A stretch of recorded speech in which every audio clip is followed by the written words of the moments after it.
Hello. Hello and welcome. Once more to this.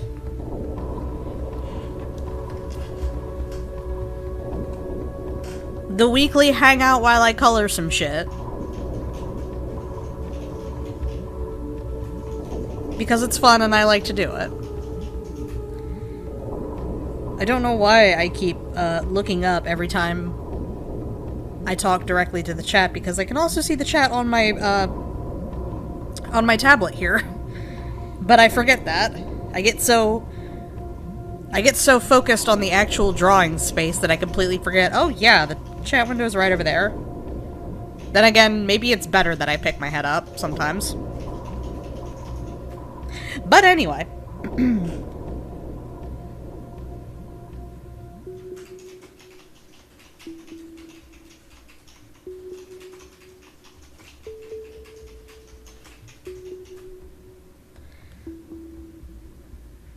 It's time to open that for some easy pickings. I gotta check this man's lines here. Ooh.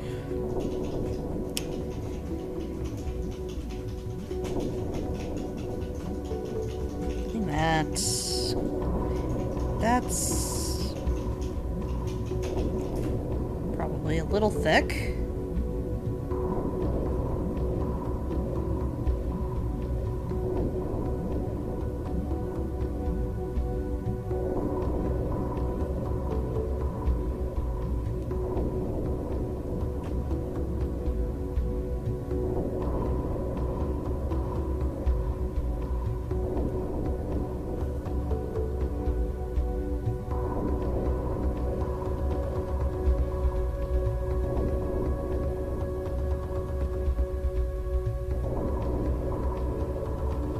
There we go, a little not so thick.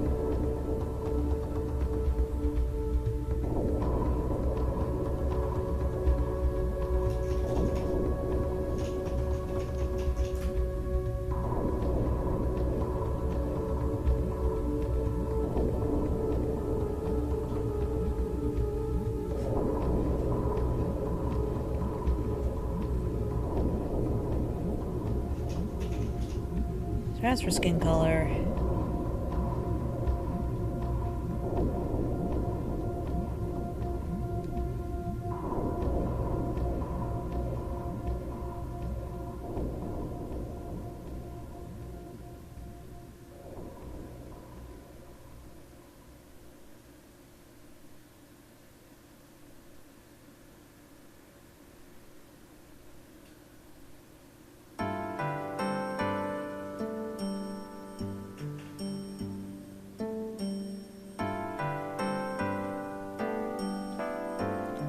maybe something kind of grayish.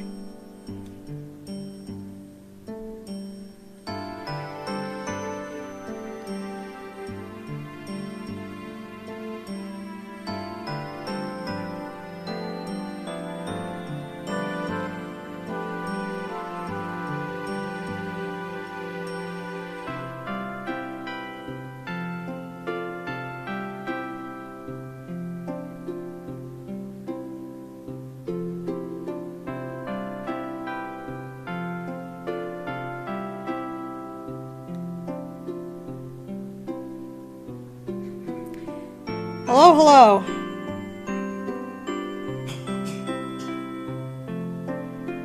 Oh, wait, I don't have the line for the front of his damn neck.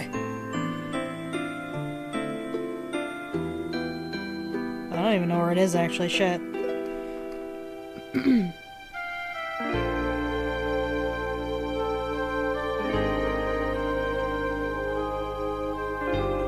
Probably right about there.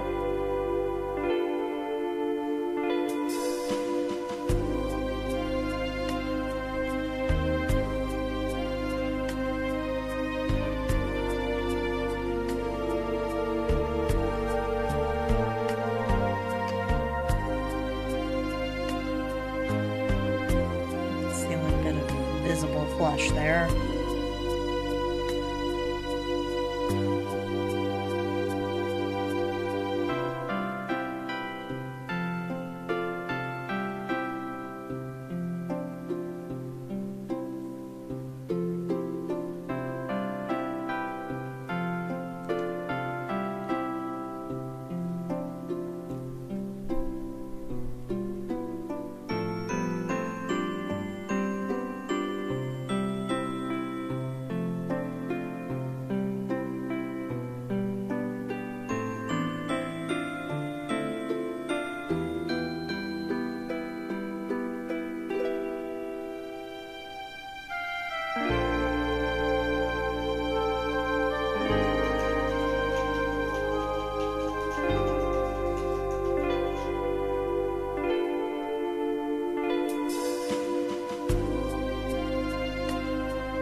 It's kind of interesting how Final Fantasy X soundtrack is like a combination of timeless and very of its time songs. I'm gonna start up on the AMC version of Interview with a Vampire in a bit. Have fun! It's a good show.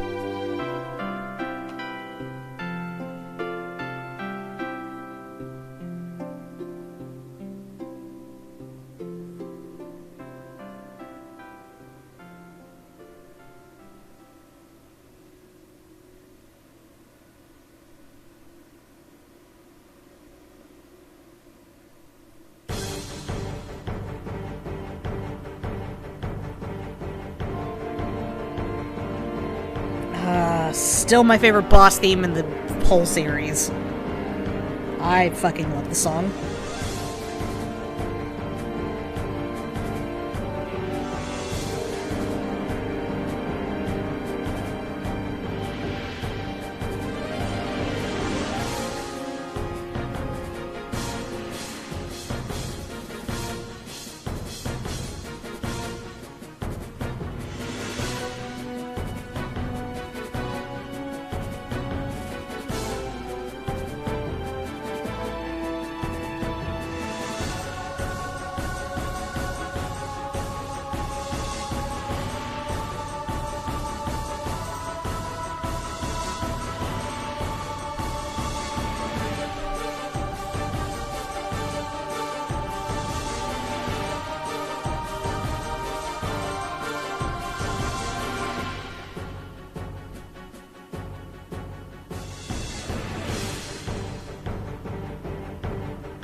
Oh, I went way out. Shit.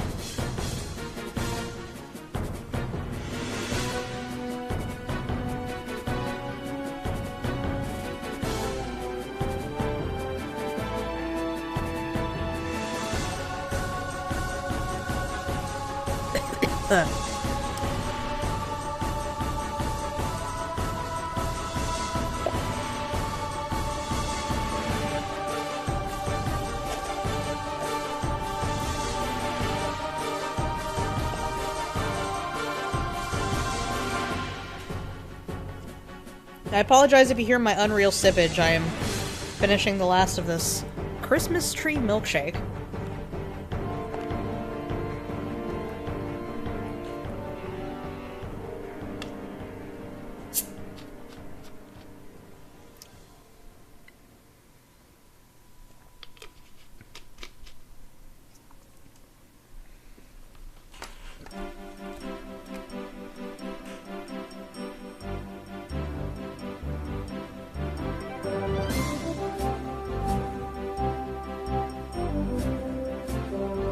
No, fuck. Fuck!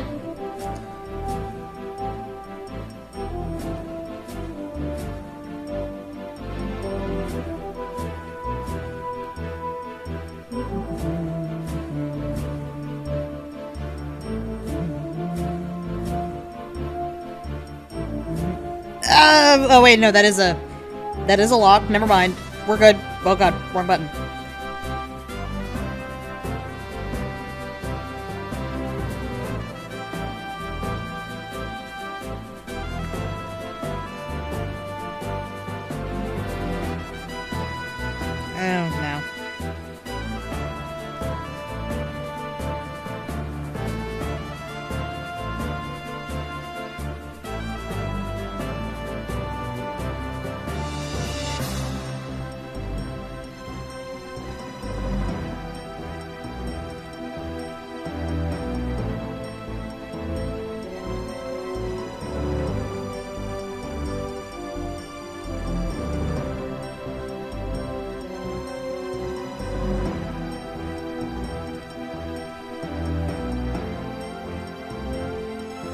Yeah, that went over a little bit.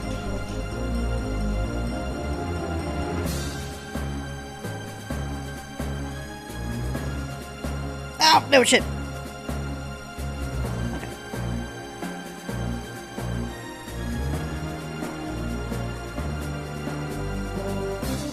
Oh, wait, no. No, this all overlaps. There's no breaks. This is just a solid mass. Okay, never mind. This is me forgetting how I drew this fucking picture. Okay, no, that right there is actually part of the neck, so don't go into that.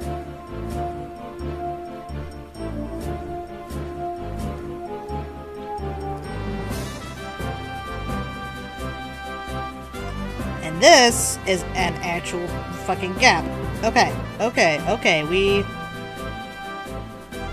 figured it out. We've got it all together, folks. We're good.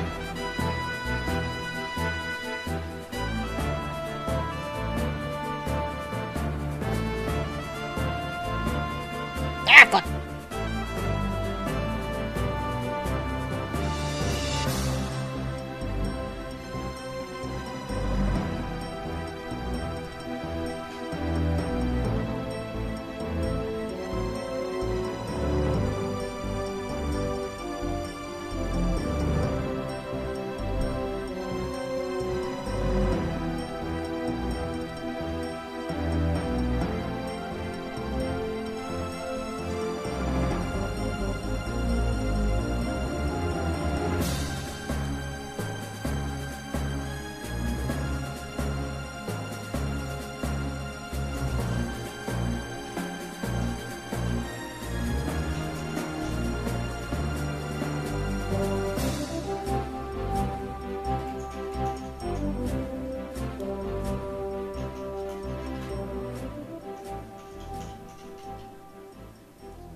God, the Besaid theme's so good.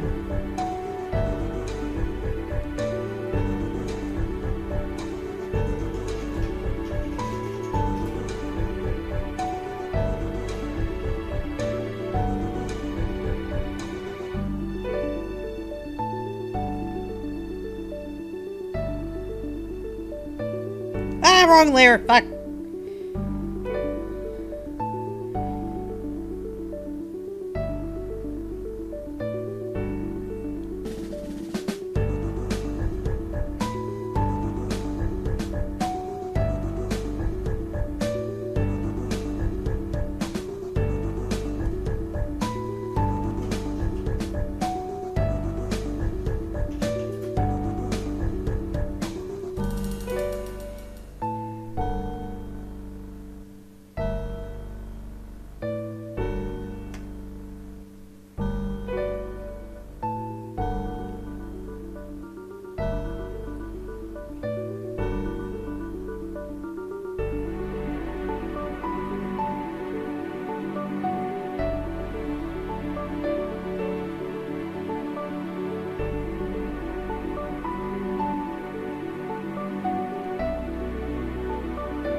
Yum.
Hello, hello.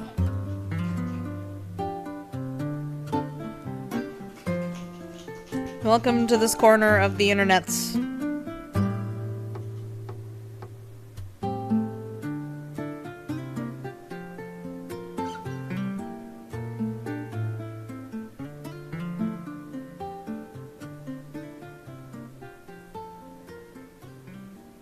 Welcome, weary traveler, to my tavern. Get a mug of warm ale and find a dark corner to sit in.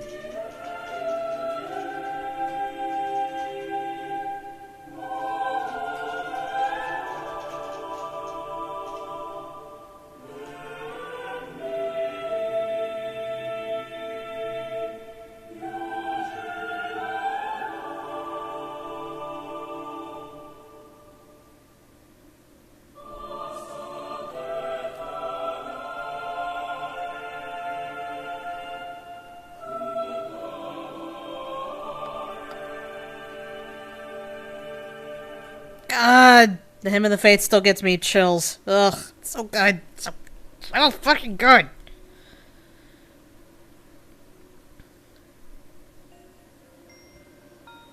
Hello, welcome. I am currently coloring in some rather old OCs of mine. I made these guys back in, like, 2009, 2010, so... And they were all player characters of mine from a browser game called Dragon Tavern. So right now, this fellow that I'm working on here, that is, totally not Geralt, absolutely not Geralt. I 100% didn't base this guy off of a, very popular Geralt cosplayer back when I first drew him, no sir, not at all. But I specifically picked a Geralt-alike for this guy because, in-game, this guy was the single most, dyingest character that I had out of my 18 characters from this fucking game. I would send this guy out on a mission, and he would just fucking die. Within, like, you hit explore once, he's okay. You hit explore a second time, one injury, dead. Back to Dragon Tavern you go, and that fucking EXP deck gets higher and higher and higher.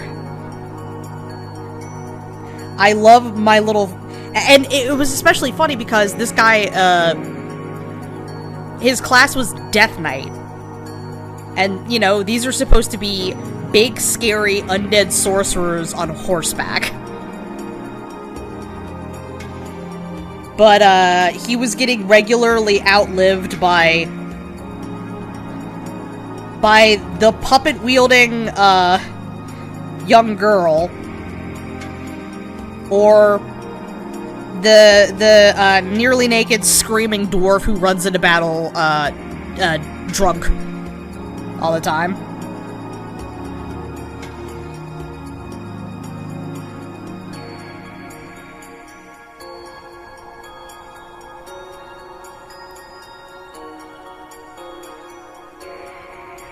I love my man Lysine. He's my favorite little failure.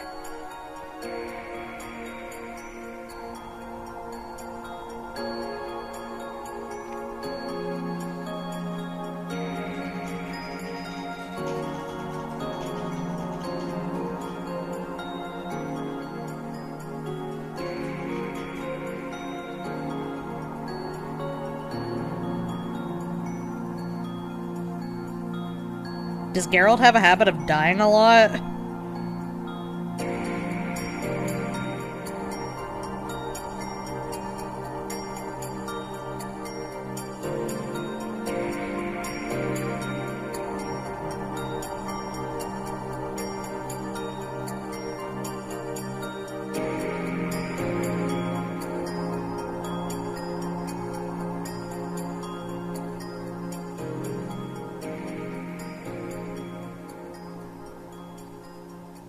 Oh, Death Knight, yeah.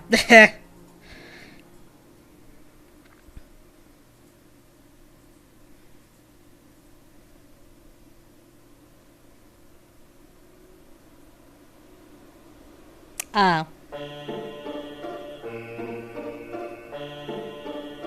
Oh, God! Oh, this song has haunted me many a night.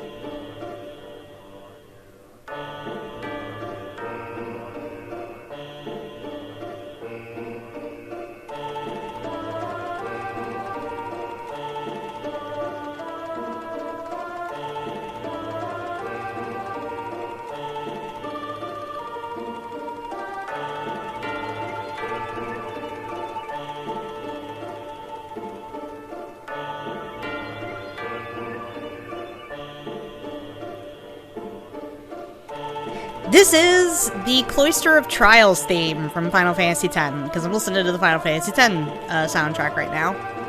And, oh, the Cloisters of Trials. I hate them. I hate them forever. Especially the fucking, the Bahamut Cloister of Trials in Bevelle.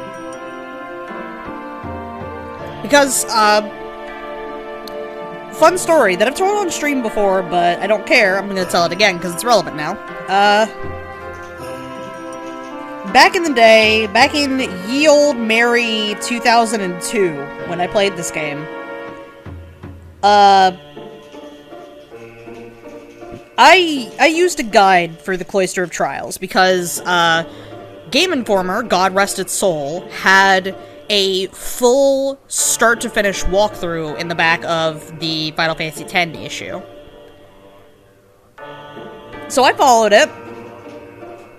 Because, you know, I wasn't afraid to follow a guide when I was a kid. I wanted to see everything. And I'd been following it for the, specifically for the Cloisters of Trials, because each one of them had a secret treasure that you needed to get if you wanted to get the Anima summon. And Anima's great. Anima's my baby forever. My favorite summon. I fucking love her. Big fucking pain fish. She's the best. But anyway, so I was following those. Yeah, the Xanarkin theme was first, and, oh... God, what a good fucking piece of music. I know it tends to be used in, like, sad things happening memes a lot, but, like, if you go through the game and actually, you know, pay attention to the story, some people don't, it becomes a lot more heartbreaking. But anyway, Cloister of Trials. So, I get to the one in Bevelle. And the thing about the one in Bevelle is that you can only do it once because of plot things. So you can't go back to it later if you don't... Wait, no, it doesn't have a treasure because of that. Never mind. But either way, I was still following it because this thing was a fucking nightmare. This is... The setup for this, trial, for almost all of them, it's... There's a pedestal, you gotta put spheres in this pedestal, but you gotta, like... Okay. Quick silence for a minute. Listen to this. Oh my god.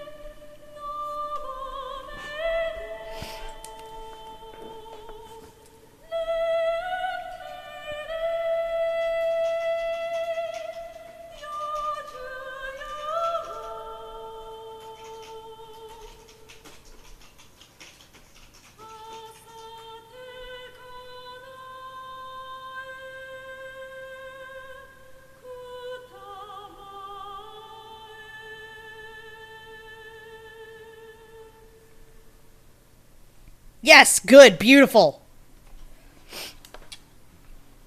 I love the Hymn of the Faith so much. Ugh.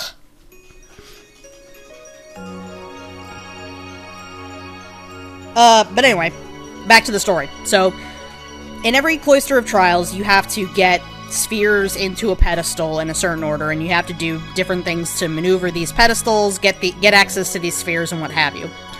But the thing with the Bavel Cloister is that you can't move freely.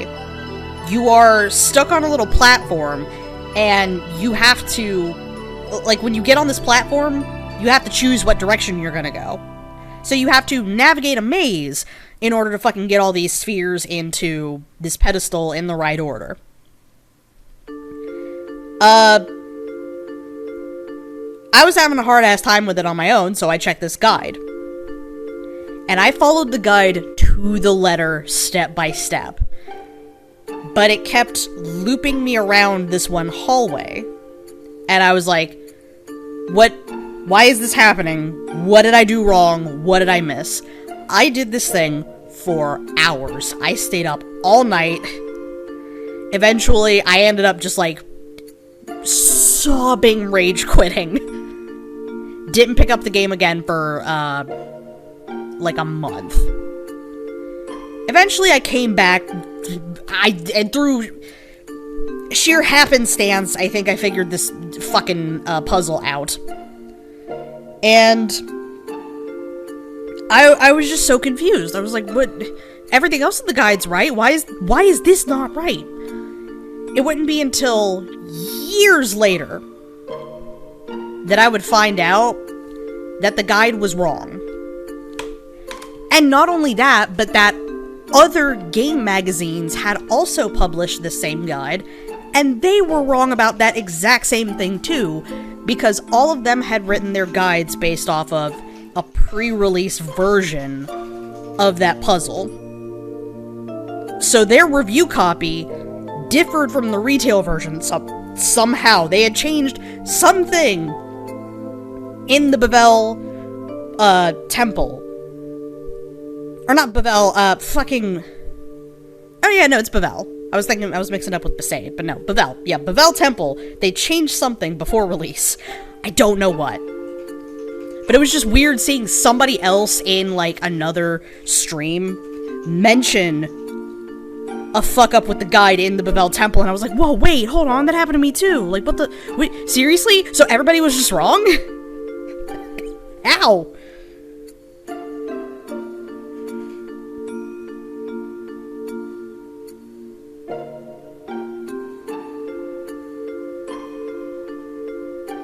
I felt more justified.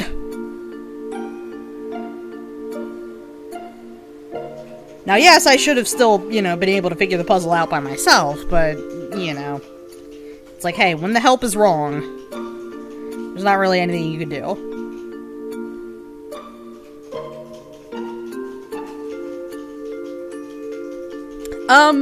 I don't think so.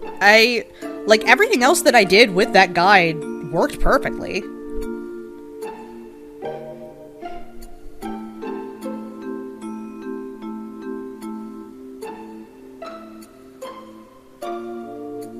It's just weird that it's just that puzzle.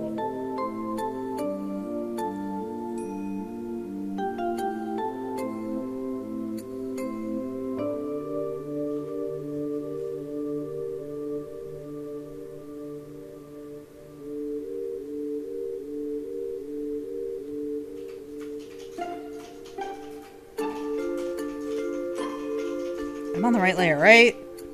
Yeah, we're good.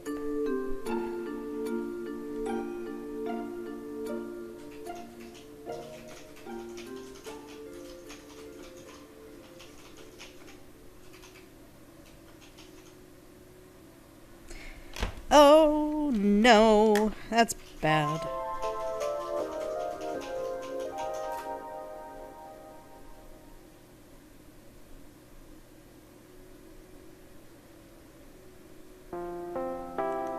I fucking love this game so much.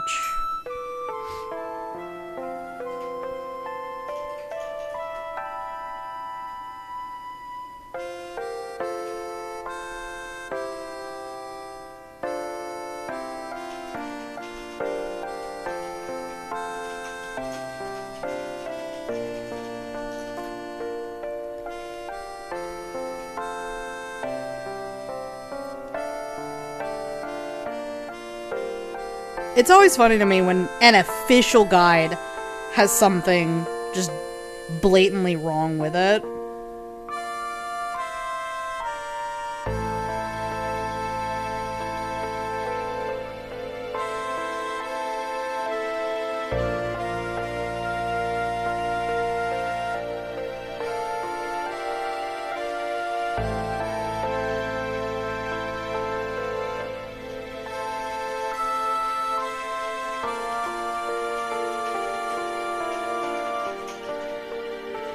Like, at least with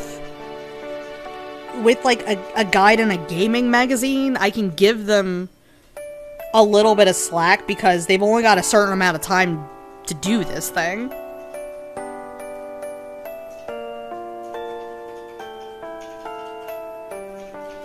But with an official, like, proper book guide, no, you gotta play that shit to make sure you're, you know, not lying.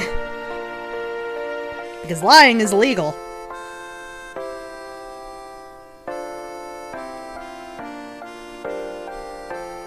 Use a master ball to catch a Pidgey.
What am I doing? Those are the exact same colors. I can go over if I want.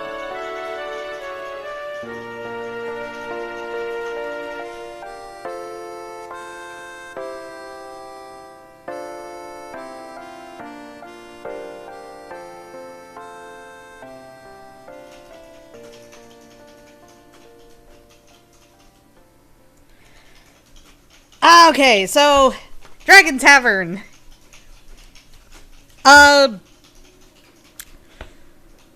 Is it worth revisiting? Maybe? I mean, it's a game that is the purest form of loot grind imaginable, because... Actually, you know what? Here, I will log in, and I will show you the magic and the mystery of Dragon Tavern.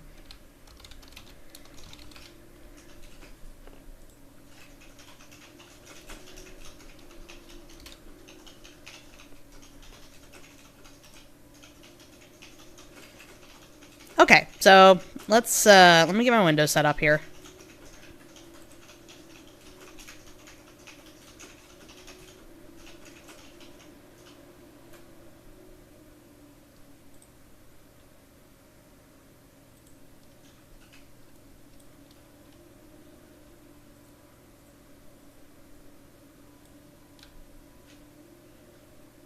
Oh no, it's fine. Like I'm doing this for relaxation and funsies, and I want to actually, because I've talked about Dragon Tavern very briefly on stream before, but I've never actually, like, I could show you.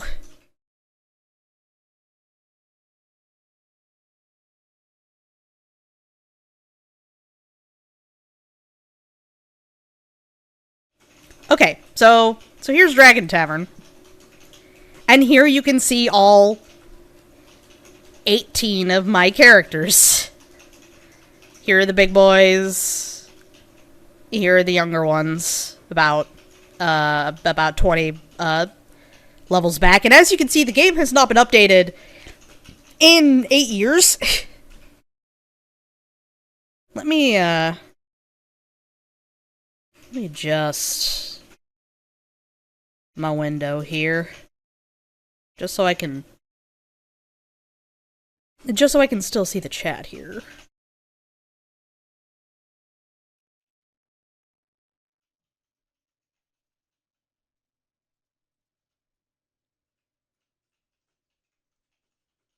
There we go.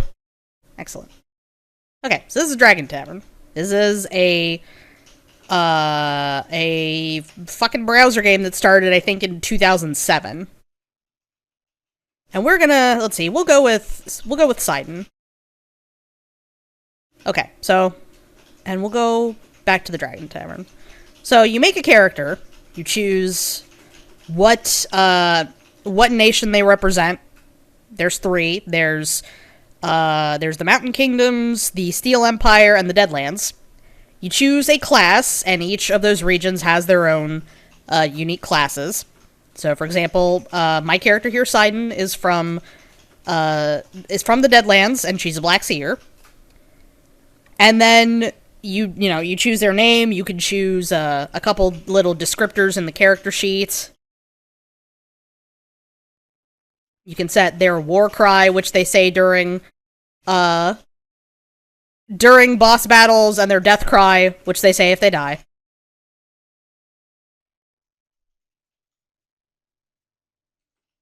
Yeah, I'm guessing somebody must still be, like, buying perks and supporting this thing somehow, because there was a period where it did go down briefly, but they got the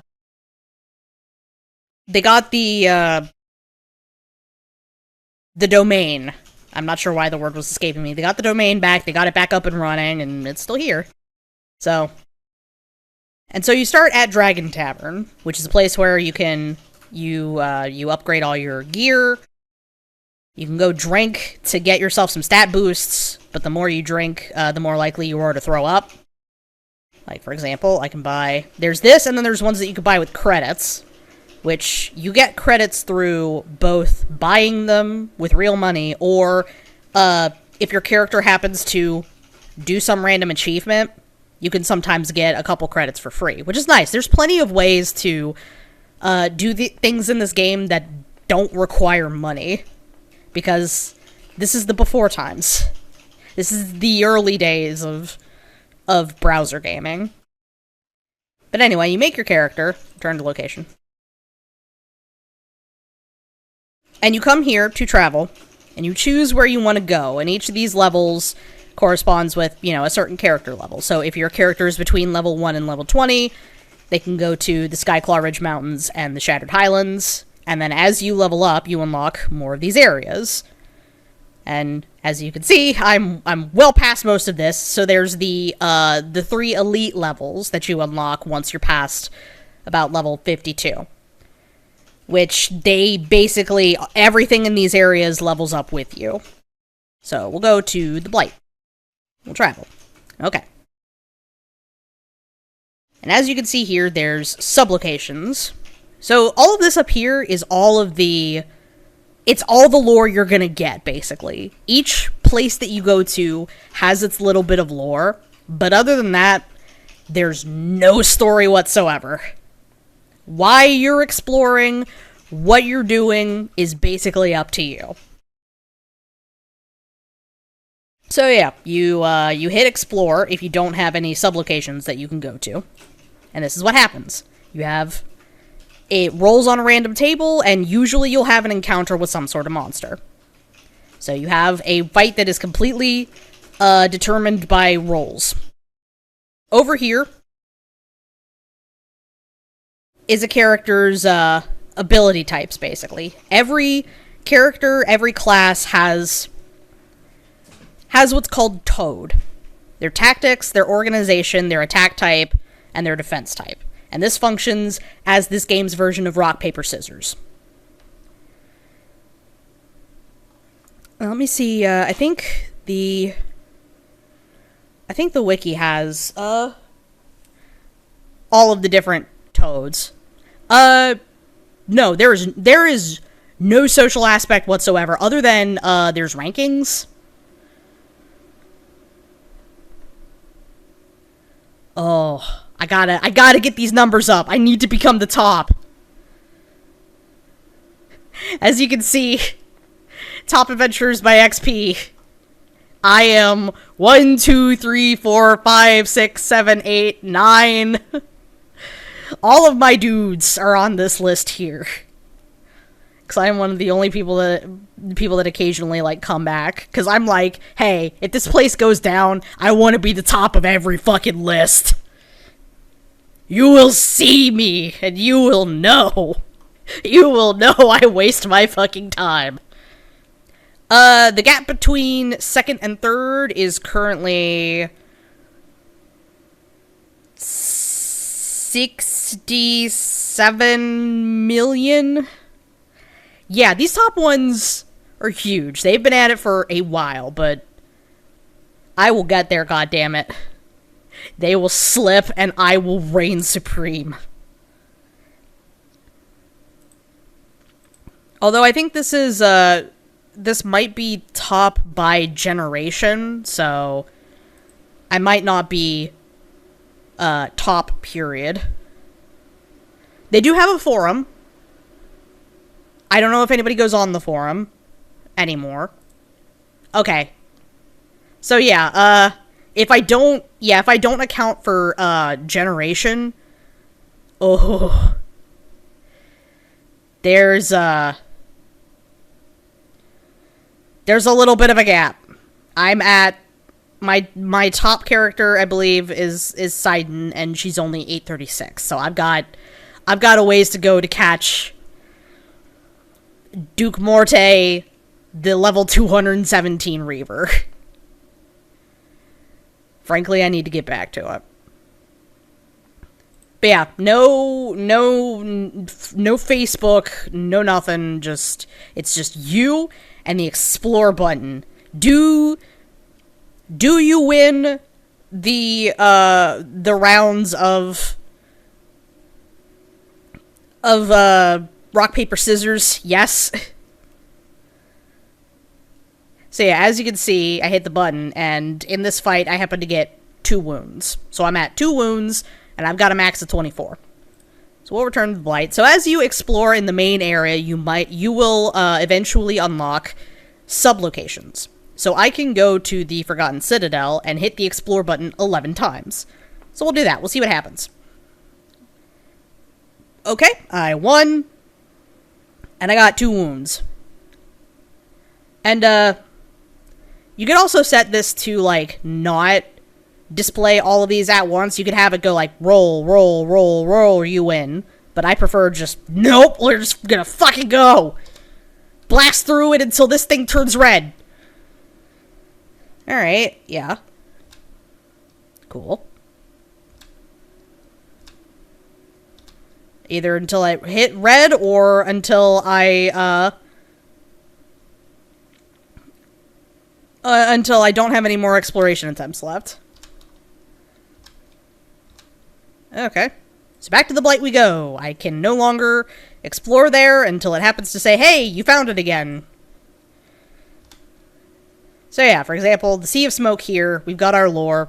Whatever catastrophe has befallen the rest of the Blight seems to have been twice as bad in this region. Tar pools, endlessly smoking, stretching all the way to the horizon are what give this place its name, with only the occasional outcrop of rock to break up what looks to be one of the most depressing and dread-inspiring places to behold. Legend speaks of a city submerged beneath the tar, once a mighty kingdom, now reduced to nothing in a conflict of unimagined proportions. The name of this kingdom has been lost like so much else from the Forgotten Age, yet relics occasionally surface, often on the corpses of the undead which burst through the tar to attack brave explorers, or in the collections of the Tarfoot giants who've made their homes amongst this place, seemingly impervious to the smoke and hot black sludge that clings to everything. The Sea of Smoke represents one final obstacle too difficult to overcome for most travelers who would seek to cross the Blight, with no way around it and surrounded by extremely inhospitable mountains. The explorer who finds a reliable pathway through this area would make a fortune selling his knowledge, although without an army for protection, even this would serve academic purposes only. So yeah, every single place that you visit has its little bit of lore, but that's it. Everything else is up to you. How these nations function, their politics, There's a little bit for each, a little bit of description for each, but you can make up whatever the fuck you want.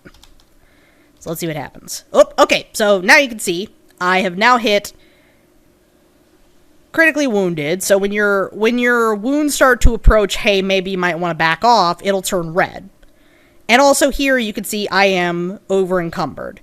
So while I can keep exploring if I want to, I'm not going to pick up any more loot. So what we do is go back to the Dragon Tavern.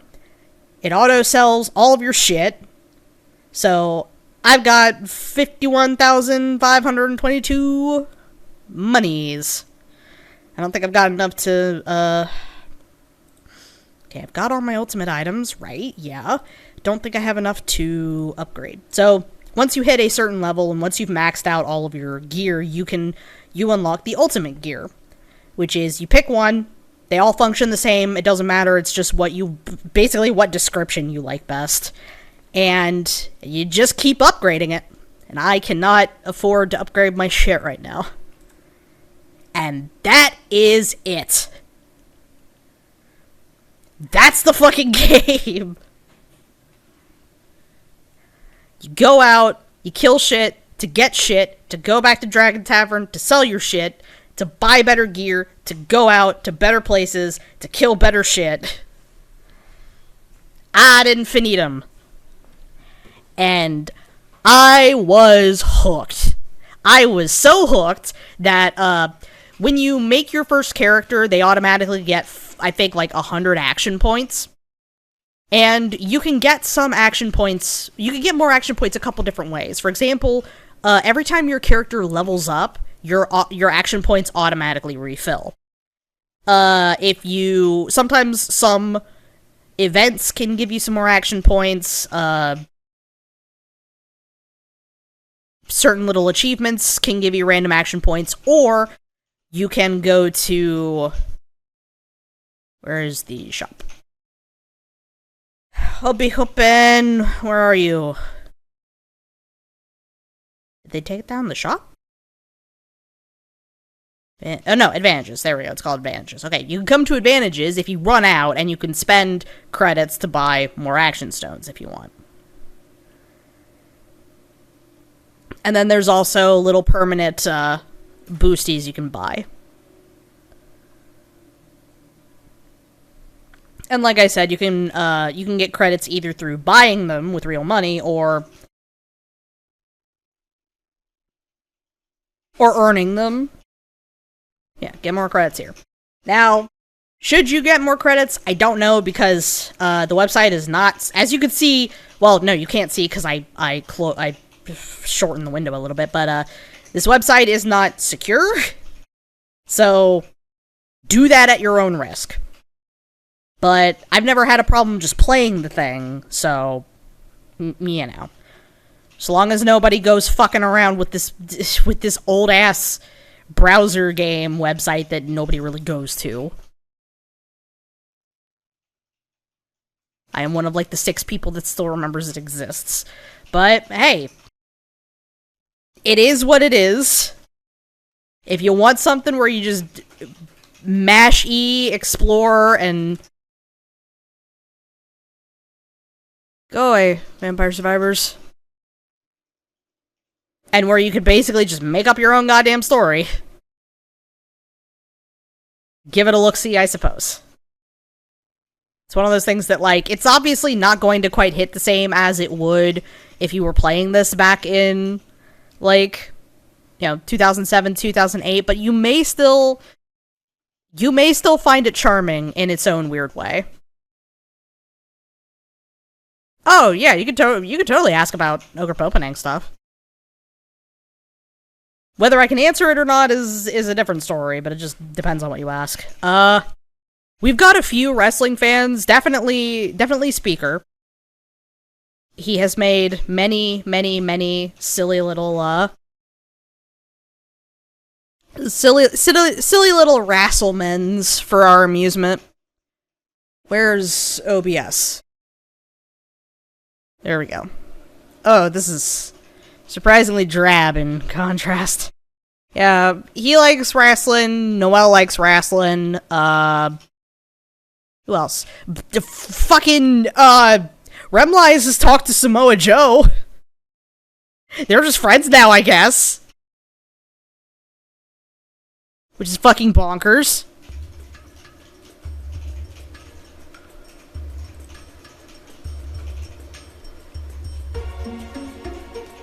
I used to be a wrestling fan back when I was a little kid.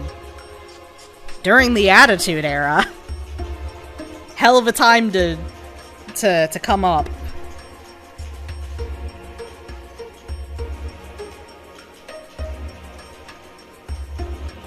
On the right layer? Yes, I am. Okay, cool.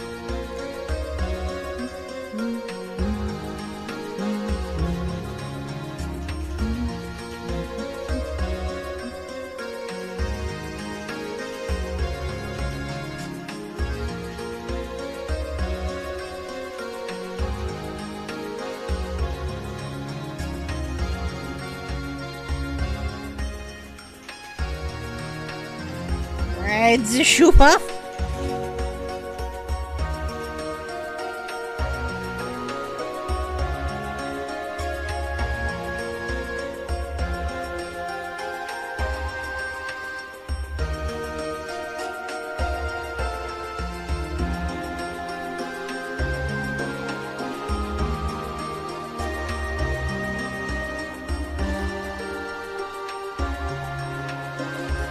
Yeah, that was so weird to say.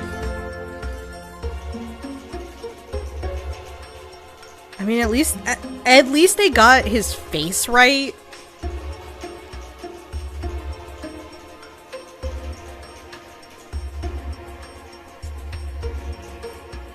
Unlike poor Danny Trejo and Daniel Day Kim.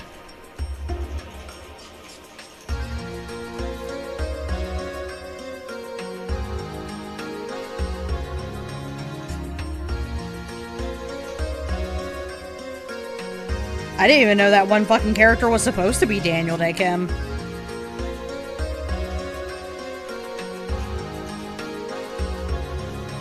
And, like, I cut them some slack on Danny Trejo, because I was like, oh, these guys have never really had, any particular, like, all of their all the Western characters in this game tend to look kinda jank.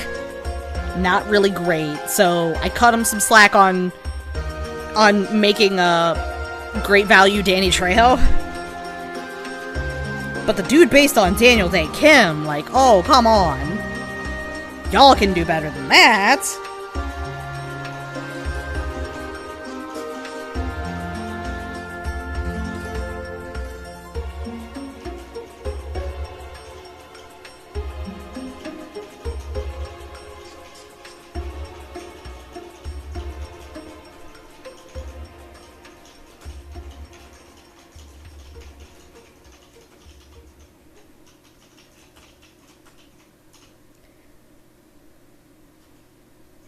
I have been meaning to get back into, yes! Oh wait, no, this is the sad one. Oh no. Not yes, it's time for tears.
Okay, sorry, just wanted to listen to that.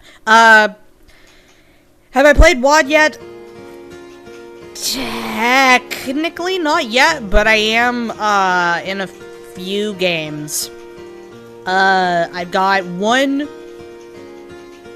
VTM, text RP going, which is not, it's not strictly rules-based, but it is, you know, we do include stats as much as possible to inform things, but it's more just pure story. I am in a hunter game currently, classic hunter, not 5v5.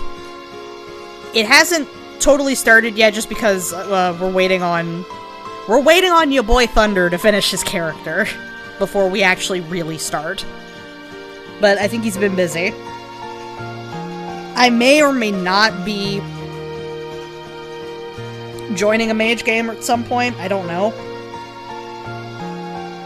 But things are finally looking up. And, oh yeah, I've read a little bit of the mage book, and what I can say for it is,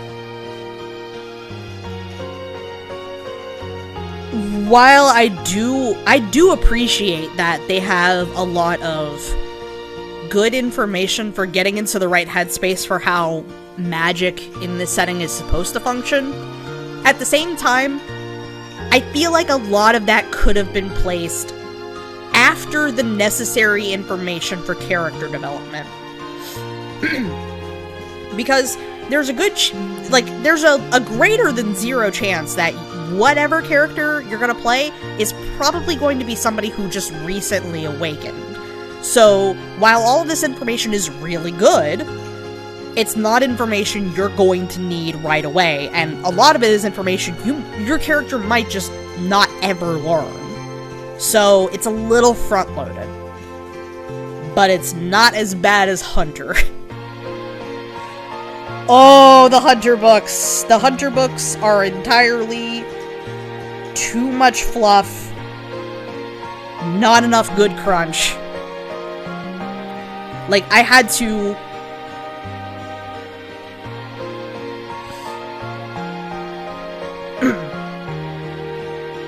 Oh no, it really is, like, kind of the book's fault. Because, like I said, they front-load so much shit in there. And it's like, yes, I am interested in all of this, absolutely. But I want to make my dude first. And then I want to get into all of the nitty-gritty.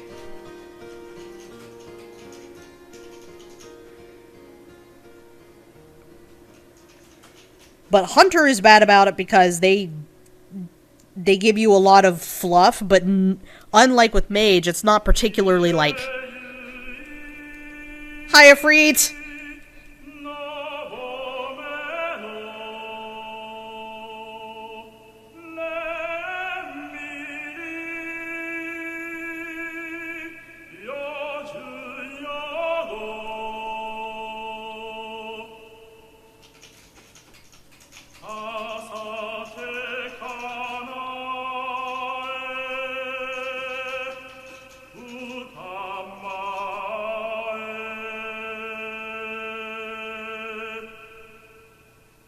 Yes, thank you, Afreet. Ugh. Hymn of the Faith. Fucking love it.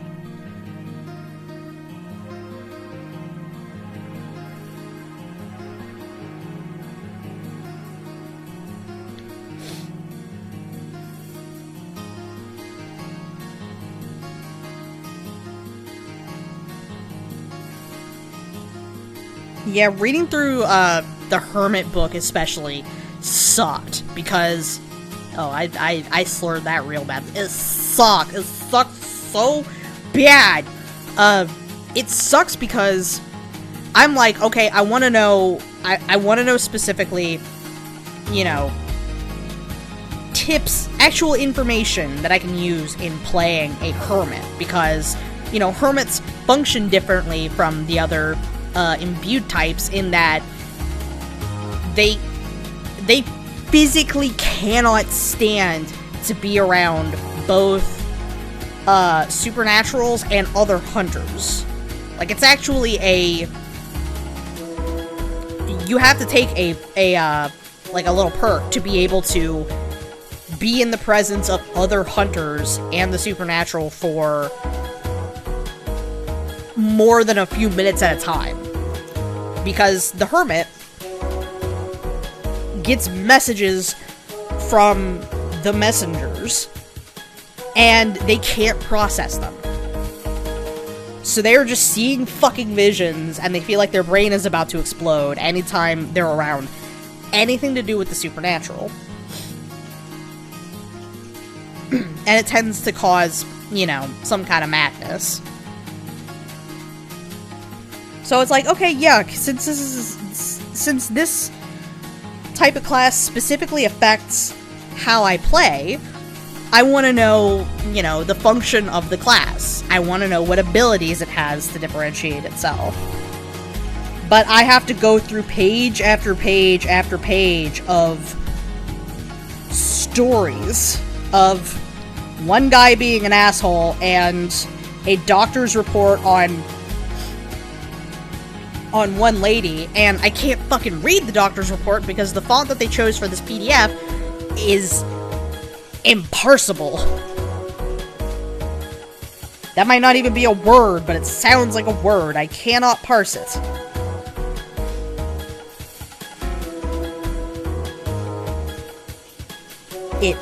It makes you really feel like a hermit to try to read, because it physically hurts.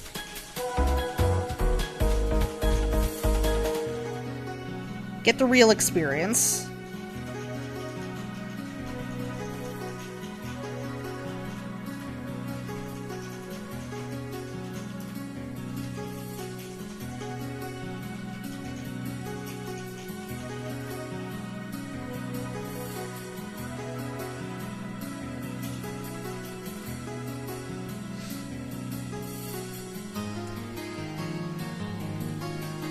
But yeah, I also don't do as much reading as I should. Especially as somebody who, you know, hopes to actually write things. You gotta read things if you want to write things. Who to thunk, you know?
Okay, I think that's everything for him. Alright! Shading time.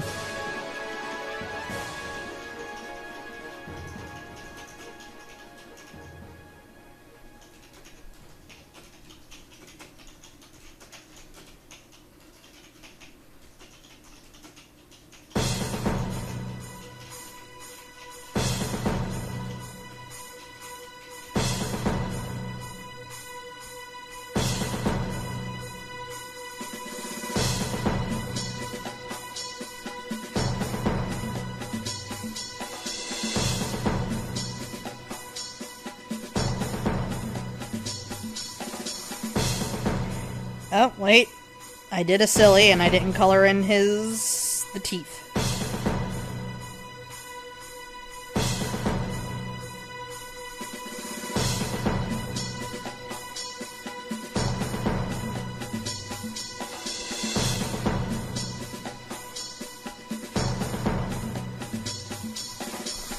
Oh. Come here, drinky.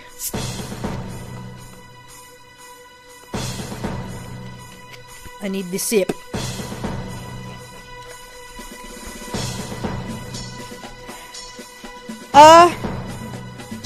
Oh, I've had plans for these guys for many, many years. It's just that I don't really know how to bring those plans to fruition.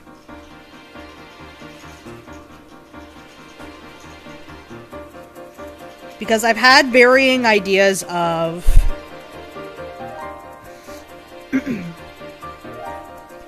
well, why don't you... like, I don't know if I could do just literature of them, but I've never really had the time and probably not the patience to do, like, a webcomic. Oh, goddammit. Didn't get this. Where I thought for a minute I could maybe learn Unity and try to make a mobile game that captures the spirit of what I experienced playing Dragon Tavern.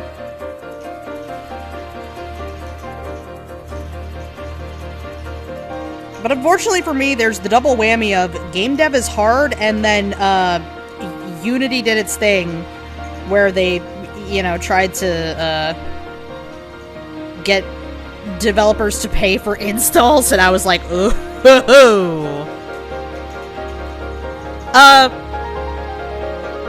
I'll get there, don't worry.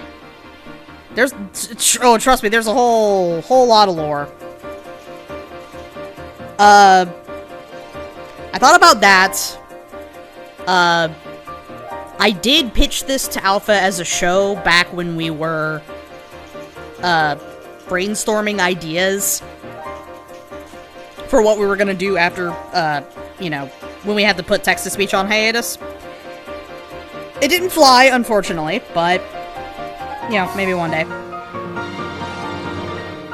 Because I've been sort of reworking the story that I've had with these guys over the past 15 years. Good God! Oh no, I know they undid that, but it's still just incredibly shitty. And it's like, you can undo the change, but you can't undo the damage it did to brand trust.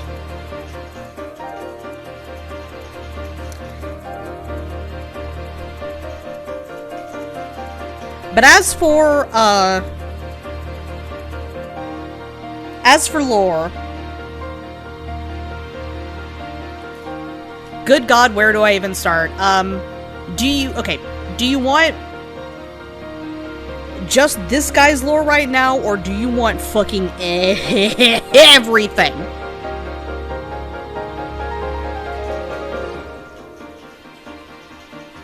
Because I can do both.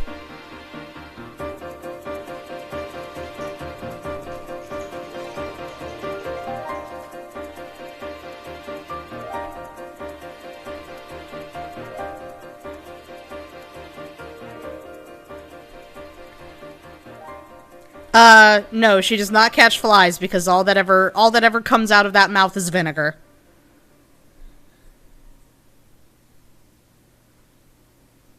Oh, fucking boy. Okay.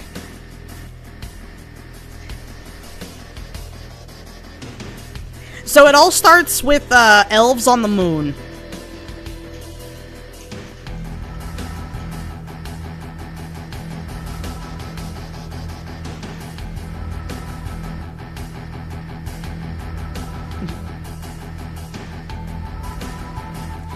Yeah, so, because I basically just came up with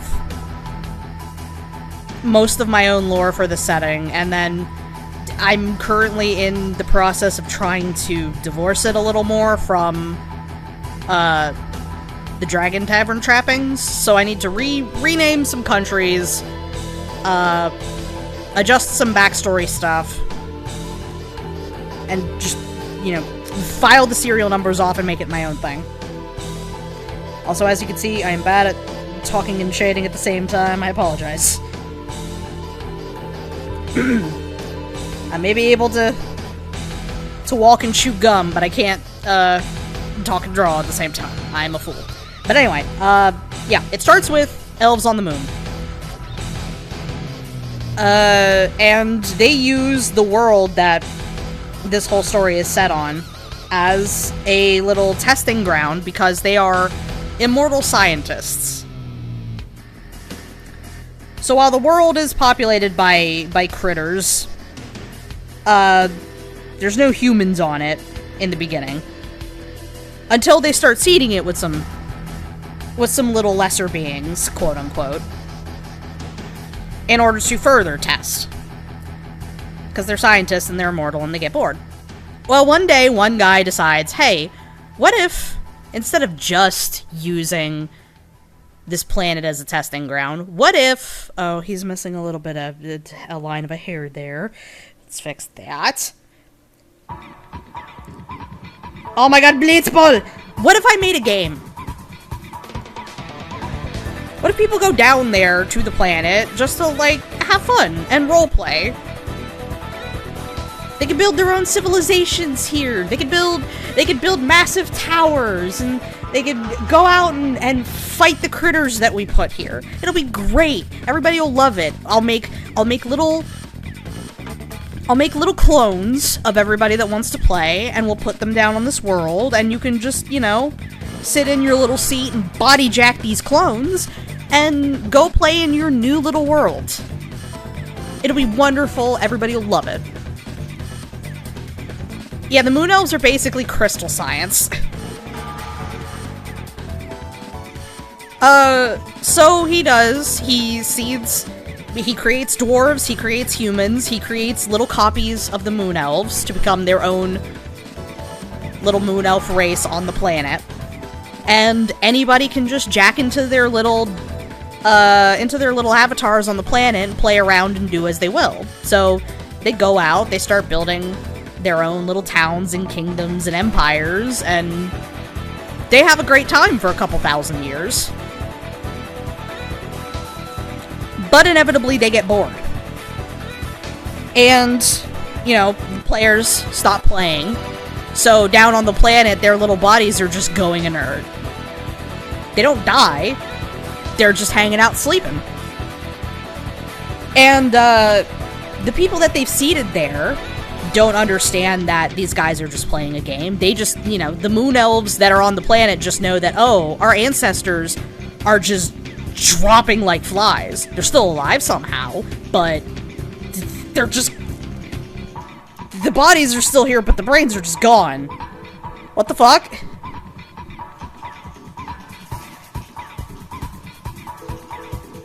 Now, the guy who started this whole plan, he built a little studio in the center of the Earth so that he would be equidistant to all of his little broadcast towers.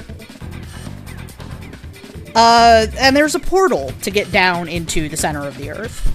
There's only one portal, because nothing's gonna go wrong. Backup exits, who needs them? We're fine.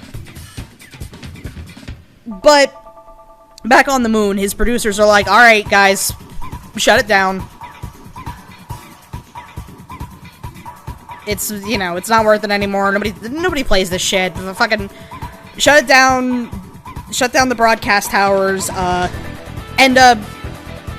Everybody's out, right? Nobody's still down there. Okay, cool. Cut off the portal. But the problem is, the head guy was still down there. He's still stuck in the center of the Earth. He cannot get out. He is immortal. So, he's got nothing to fucking do. He is just down there. And in the meantime, while he's down there, a few more millennia pass. And the civilizations that were seeded there just continue as they do without the hand of the Moon Elves to guide them. So they never knew that this was all just, you know, a game for people on the fucking moon. This is just their life. They are all real people with souls. They've all reproduced. The Moon Elf bodies could reproduce too. So it's, you know, it's a selling point. Hey, if you wanna start a family and raise a kid in this roleplay, you can. These aren't real people. They're lesser beings. Who cares? So, yeah. The moon elves that are still there have to deal with, oh my god, all of our ancestors are just in a permanent state of sleep. The elves and dwarves have formed their own kingdom. People have split across the world. And, yeah, the kingdoms are just left to themselves. So, 3 major nations arise from this in the interim. There's the Mountain Kingdoms, which is a triumvirate of the moon elves, the humans, and the dwarves. There's the Steel Empire, which is a human empire that has driven out all of the elves and dwarves. Nobody even knows if they came here with elves or dwarves. I don't either. I have to figure that out. I don't know if it's like humans just broke off completely from probably from the Mountain Kingdoms just because they're like, we want to be on our own. Fuck other races. Xenophobia. Or what? Or if it came afterwards. Like they came here all together and then eventually the humans said, no, fuck you. We want this on our own.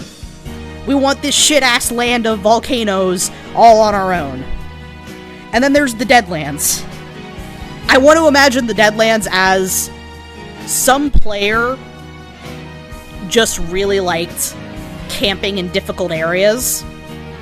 So they were like, what if I started my own civilization in this just shit-ass swamp?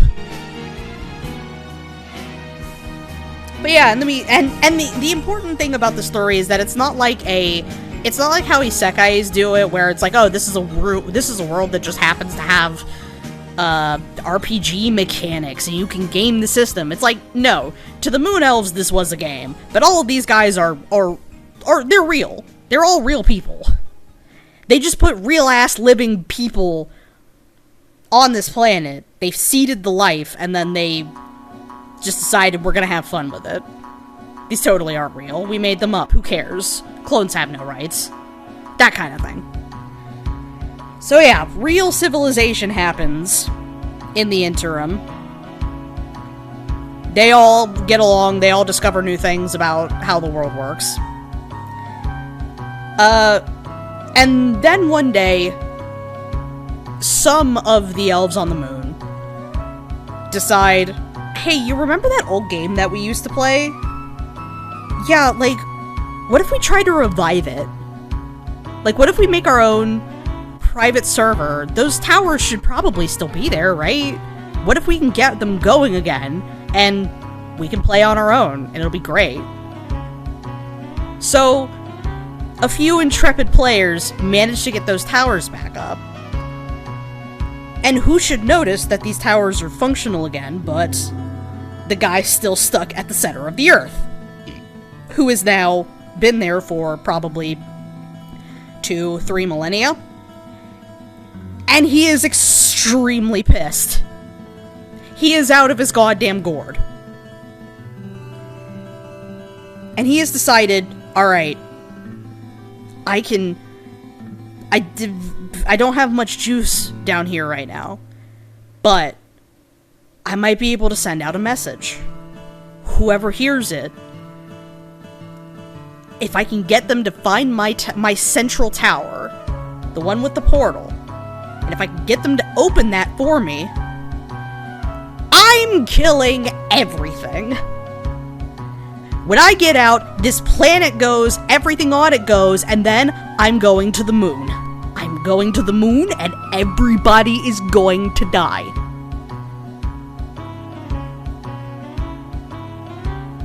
But that's how our quest starts, because he sends messages through these broadcast towers to the various leaders of the 3 nations, and says, hey guys, so there's this extra special power waiting for you out there. You know, I'm so weak, I can't, if you help me, I will grant you power to conquer all your enemies. All you have to do is find me and open my portal, and I will give you unlimited power! And the leaders of the nations are like, yeah, that sounds like a good idea. Let's fucking do it. Okay, but wait. If we send, like, an army searching around, that's gonna look bad. Somebody's gonna see that and be like, oh my god, they're mobilizing, we need to mobilize, we need to come for them before they come for us. So let's try to keep this on the hush-hush. We're gonna put together a small squad of people that probably would not be missed. They're good enough at what they do that, you know, we probably don't have to worry about them, like, dying out there. They could probably get the job done. Chocobo theme, motherfucker! But, like, nobody's gonna really notice if they're gone for a long time. So nobody important, but people that are capable. So, I have to open it.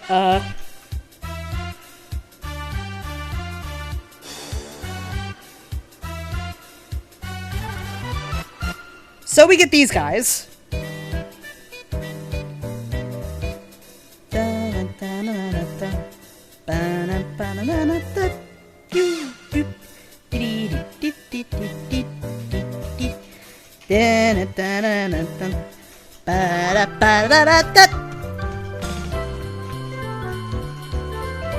I love this fucking Chocobo theme so much. It's so good.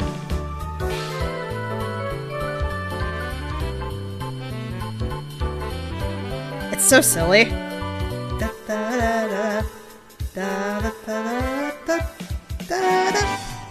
Hell yeah. Anyway, back to the point. So we get these guys.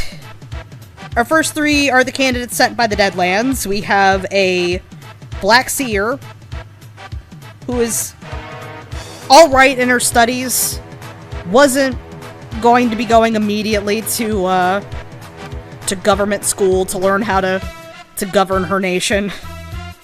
She does alright.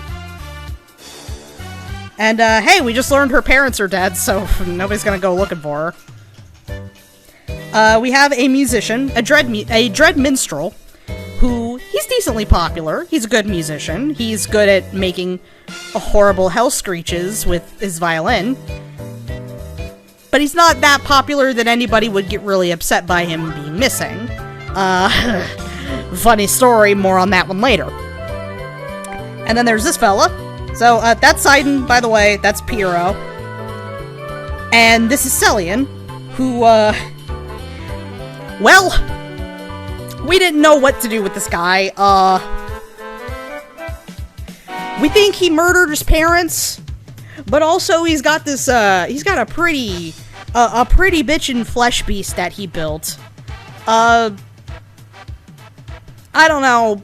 He'll probably be helpful. Also, oh wait, I think he's her brother. So yeah, that'll be fine, right? They'll get along, right? They won't. Meanwhile, in the Mountain Kingdoms, we have Alrium, who is a moon elf, as you can see.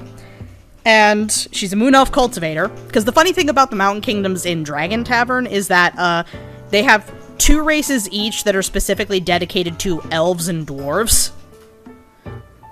So I have to presume that literally everyone else is human. Oh, also, speaking of elves and dwarves, actually, back on Celian, those ears are not his.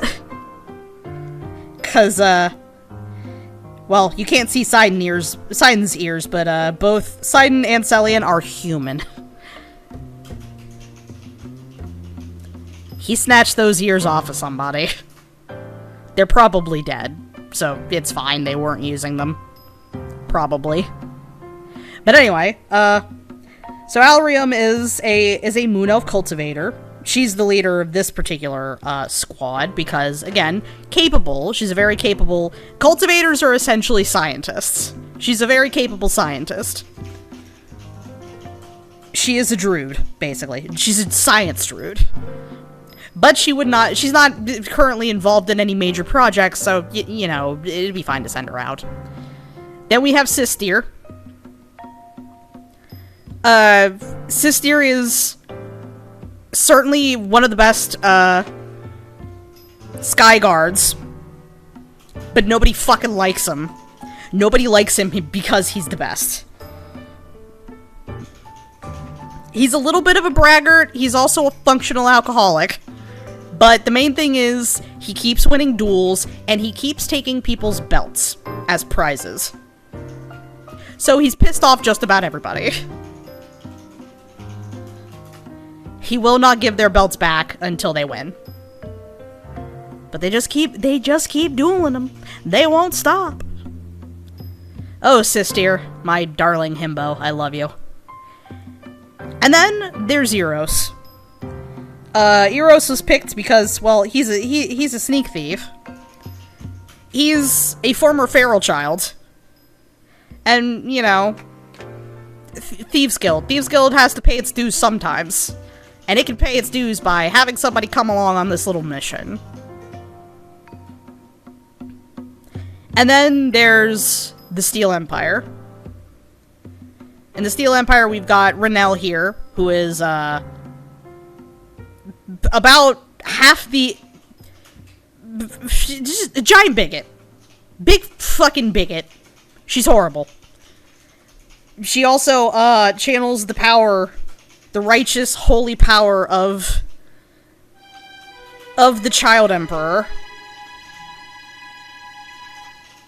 It's definitely not magic. Shut up, fuck you, it's not magic. It is the love of the Emperor that she uses, and a very big hammer.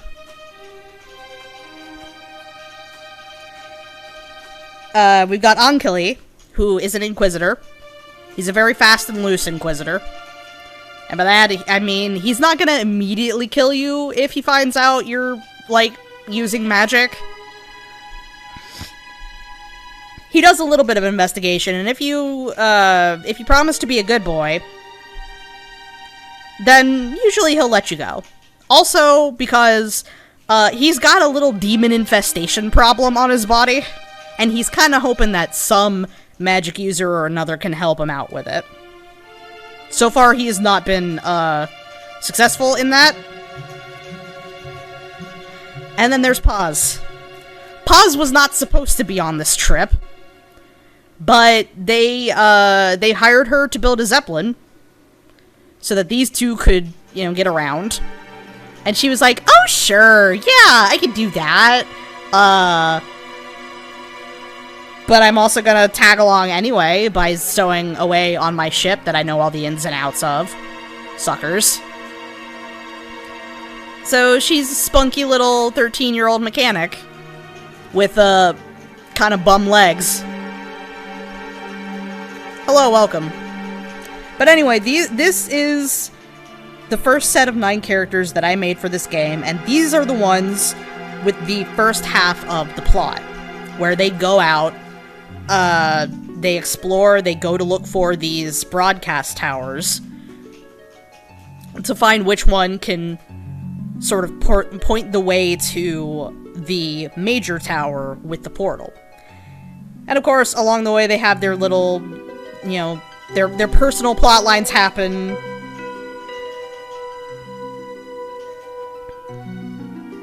And eventually they all meet up at this central tower. And by this point, most of them have started to understand that this is where the plot's gonna get a little more vague just because I have to work on this part more. But things will happen along the way. I have considered a visual novel.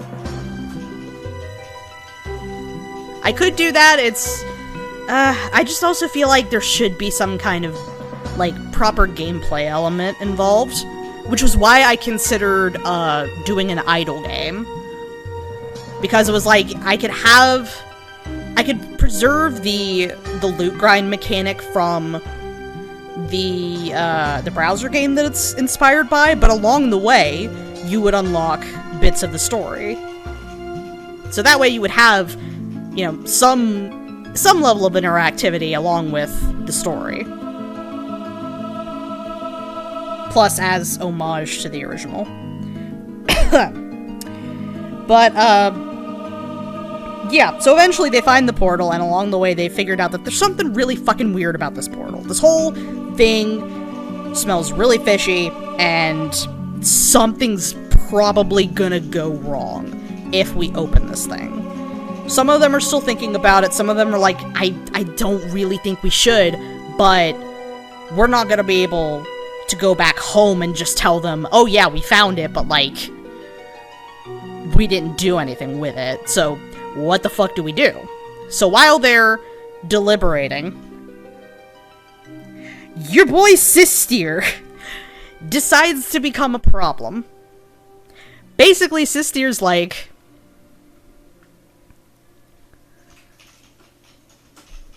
Sisteer is like, we came all this way. We've got a job to do. I'm not leaving with that thing closed. So, however they figured out to open this thing, he ends up finishing it. And the portal opens, and only part of the guy in the center of the earth makes it out.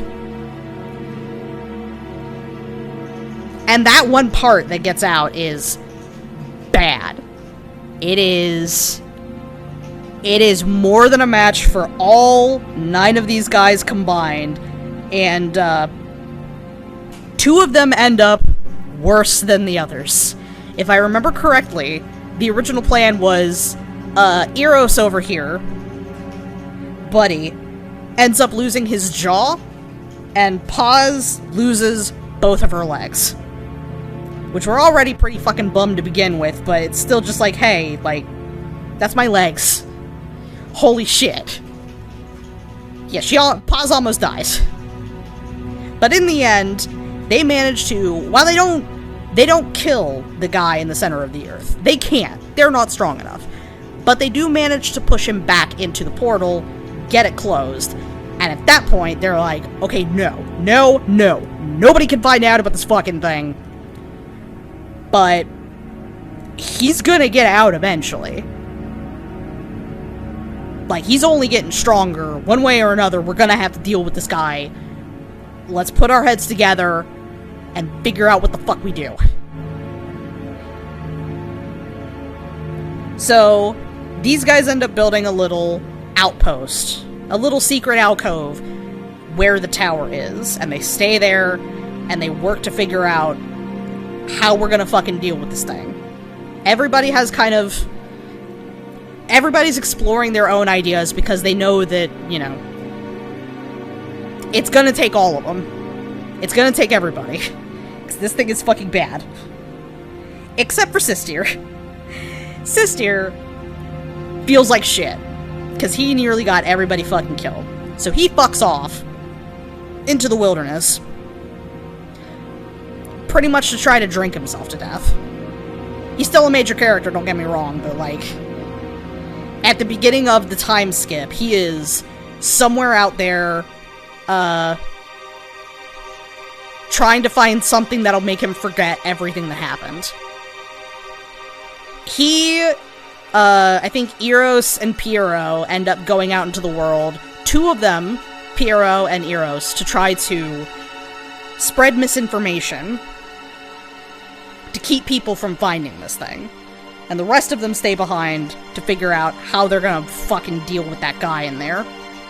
So, in the meantime, 5 years pass, and the various world nations are like, okay, what the fuck's up? We haven't heard shit from these guys in years. What's the problem? What do we do? Do we send more people to go deal with this? Do we find those guys? Like, what do we do? So this time they all decide, fuck it. We're gonna spread a wider net here. Hey, if you can find these 9 people, any of these 9 people, and bring them back to us, you will be handsomely rewarded. So, the posters go up, and adventurers come pouring out of the woodwork, and they all enter the world at large, looking for these guys. So now you've got a wider array of people running around, like our heroes here. Each one of these guys has a completely different reason for looking for these dudes. Like, Arline's doing it because she wants money for her studies, because she's a storm lord, which means she does weather magic, basically. And she wants to pay for her scholarship. And she was told that if she went out and looked for these guys, that the school would fund her trip if she was doing, more studies along the way, basically. It's a field study. And Arline was like, yeah, absolutely, holy shit. You'll pay for my whole trip? Hell yes. Now, I think I haven't totally worked on Elis's motivation, other than that he's doing it just to prove himself, because Elis is a very calm man, but he's also very, very, very self-assured. Like, he specifically bedecks himself in big loud bangles and jingle bells on his belt and shiny glass beads in his hair because he wants you to see and hear him coming. Because he knows you will not stop. You will not be able to stop him.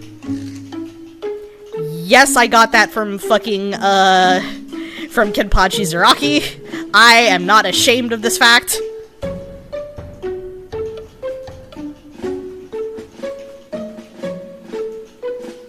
And then there's Daria. Daria, I also need to work on her motivation because, like I said, as with the Moon Elves, the Dwarves had two classes. One of them was a Earth Sage, and the other was a Berserker. And the Berserker's whole thing is that they drink to make themselves angry so that they can hit things harder.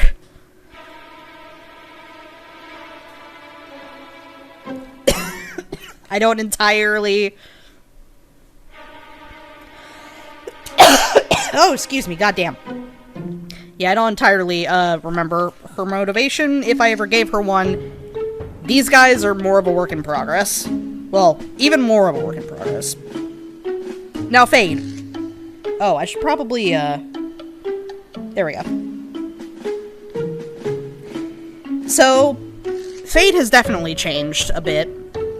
Fade's whole deal is that, when she was a little younger, she was a huge fan of Pierrot's music. See? I told you that this was gonna come back. She's a fan. And then one day, her favoritist artist in the whole world disappears. And she was heartbroken. In the middle of all this, she's learning how to become a dread puppeteer. Or a dark puppeteer. I can't remember what the class is called. It's one of those things puppeteer. I think it's dark. And the thing with dark puppeteers is that usually they end up kind of going a little loony because they're having to control multiple, like, body parts connected to strings with their minds. Well, in this case, I decided she was going to have two entire puppets because fuck that, that's cooler. And yeah, she was both slowly losing her gourd. Ooh! Ixion.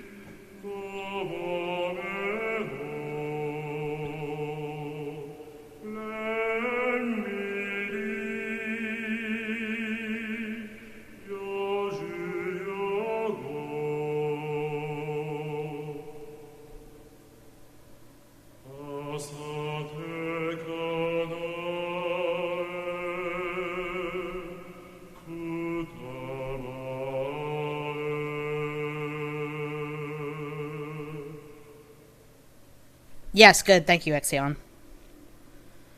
I love the Hymn of the Faith so much. Anyway, so she was both losing her mind in the magically induced way, and kind of losing her mind in the, oh, I'm going through puberty now way. And all of these combined to form a singular thought in her head when she found out that, that Piero was going to be, was one of the people who was being searched for. I know how to use words. Shut up. When she saw his name on that list, she was like, oh, that's where he went. Oh, I'm gonna find him. And in this time, she has decided that, her puppets are real. Her puppets are people. She's fallen in love with the male one, which she's named Silvio. And she's convinced that the female one, named Vittoria, is trying to steal Silvio from her. She doesn't like this puppet very much. But when she finds out that... I keep going over here expecting Piero to be there, but no. When she finds out that Piero is still alive, she's like, okay. Alright. So, Silvio, my darling, my dearest, I know I promised you a real boy body. But change of plans. So, she wants to turn Piero into her puppet. Basically, she's like, hey, if you're not gonna come with me, then... Alright, I'll just take your body instead. If I can't have the mind, I at least want the body. So she's gonna make herself a people puppet.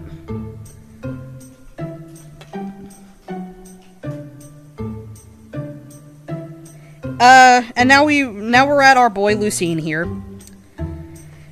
So, Lucine's whole deal is that he is a Death Knight.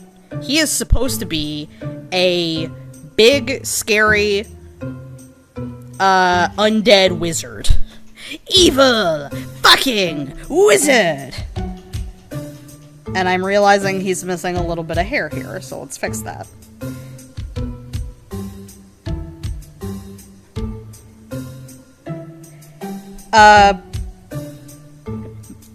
Basically, Death Knights are made by sort of pushing somebody a little bit through the gate of death, and then holding them back right at the moment when their soul would pass through to oblivion, making them into, you know, an undead knight. Eventually, they will finally pass on. Like, their soul is still very slowly being sucked beyond the gate, but so long as it hangs in there, you'll still be around as a Death Knight, and you'll have access to fucking ballin'-ass necromancy powers. You will be the big scary wizard.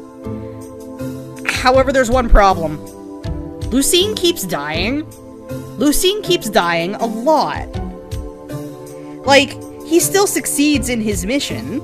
Whatever he is sent out to do, he does, but he does not do it in the most, elegant or skilled way, and inevitably, he ends up dying on the mission. But nobody knows this part.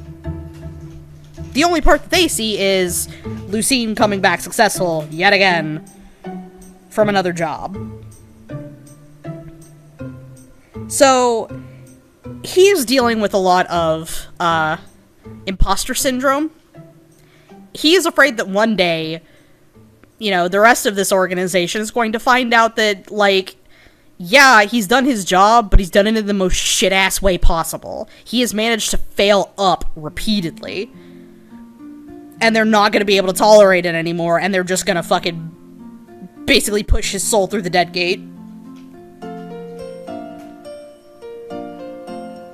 So, before anybody can have a chance to do that, he decides, oh yeah, I'm gonna go out and fucking, like, look for these guys. If I can find these guys, like, that'll probably keep people off my ass forever, right?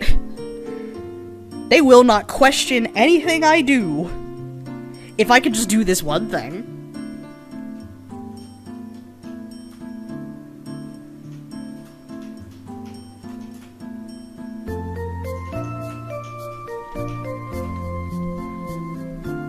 So how's that been for lore so far? Was that decently entertaining, I hope.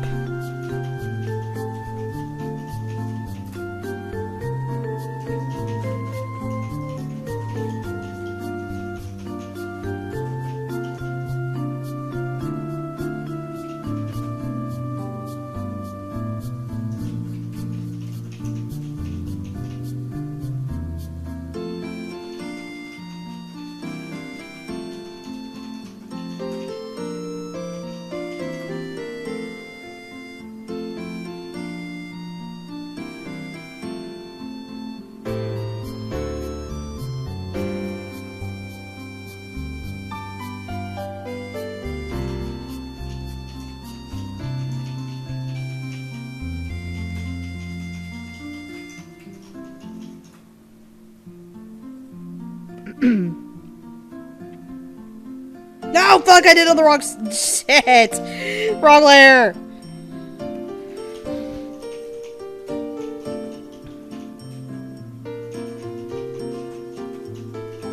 Also, I'm supposed to do this overlay. I'm a fool. I'm a fool. Okay.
Ah, I see.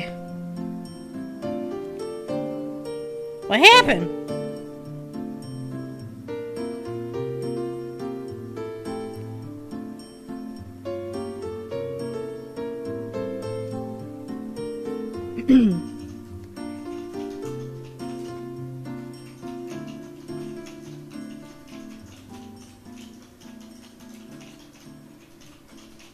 Oh. Fuck.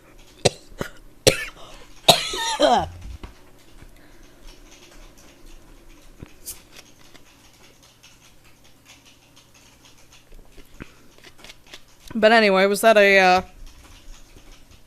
relatively entertaining lore dump?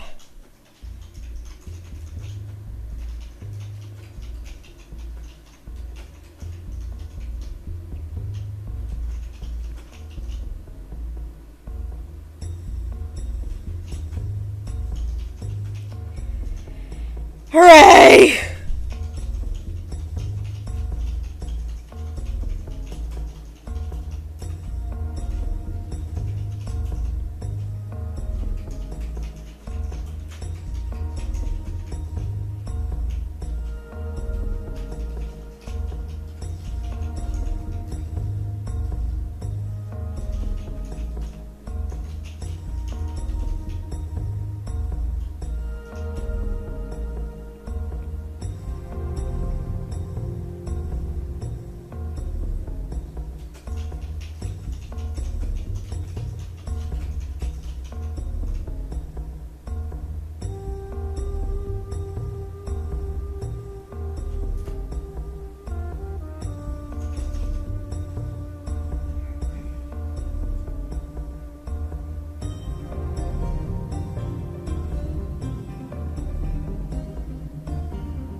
Oh, good. Because, yeah, I've been I've been kicking this thing around for a great many years.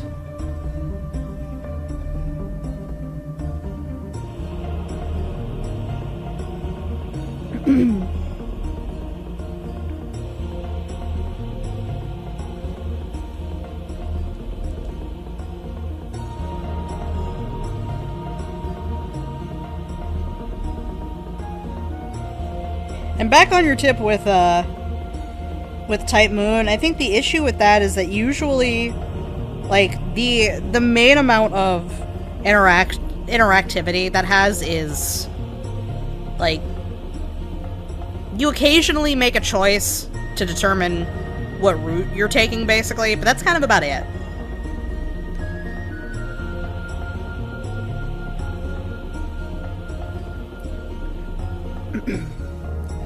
I think with the idle game, what I want is more like a sense of growth. Getting to watch these guys get stronger and grow over the course of their little... Oh, Project Moon! Fucking, yeah, Project... Okay, no, that's the fucking, Limbus company, right? Yeah.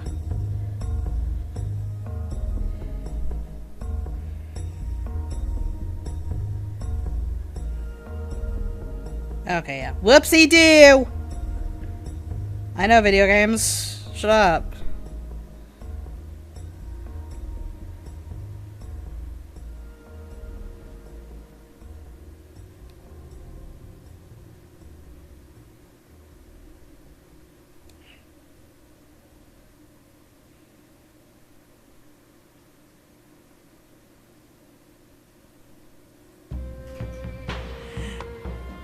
Favorite song in the game?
God, I fucking love that song. That chick can make me cry on the wrong day.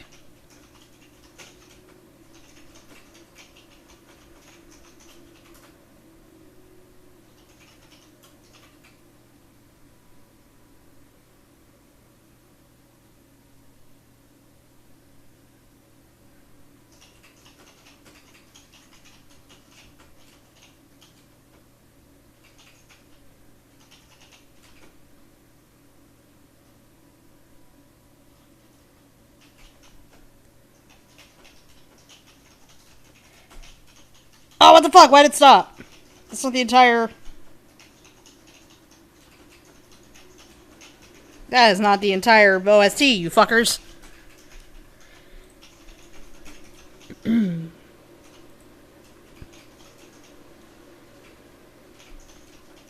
What is your fucking order? Oh, I don't want the remaster. Is this all of them? Oh, these are all listed in Japanese. I have to fucking guess. Shit. I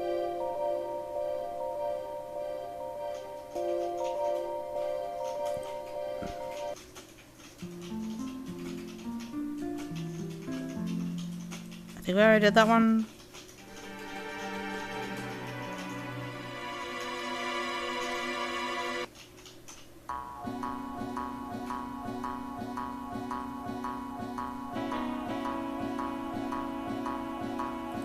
Did we do that one? See, some of these I can't tell if I actually did these. Maybe it's just because I wasn't, like, paying attention and I was talking.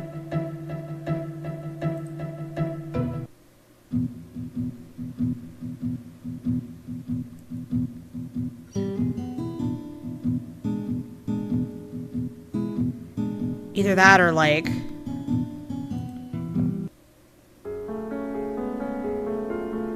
Oh, no! It's specifically because, like, that fucking... That OST, like, didn't have half of these, I think. Because we definitely didn't do fucking... half the songs from... Ugh, I sure wish I could read fucking Japanese! So I could tell which songs these are, goddammit. One of the Dragon Quest III HD 2D remake producers wants to do an HD 2D remake of Final Fantasy VI. Sure, that would be cool.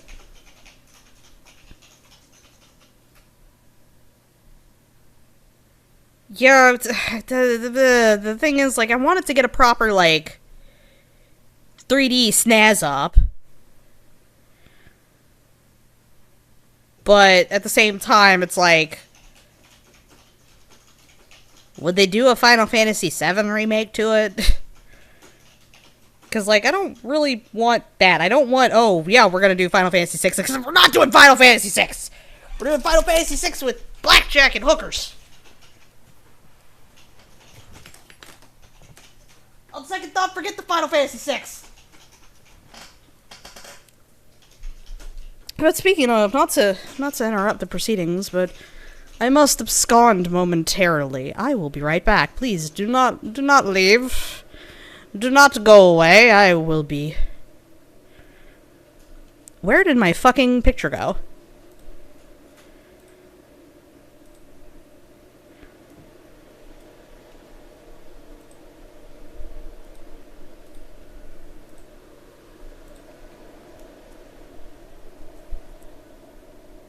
Oh, I will be right back.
Okay, woo, crisis averted. Alright, let's see. Where'd my glove go? There it is. Okay. So, well, I think I got my whole point across about Final Fantasy VI. I want some proper snaz, but I want them to not do the it's totally that HD remake you wanted. It's totally not. It's something new.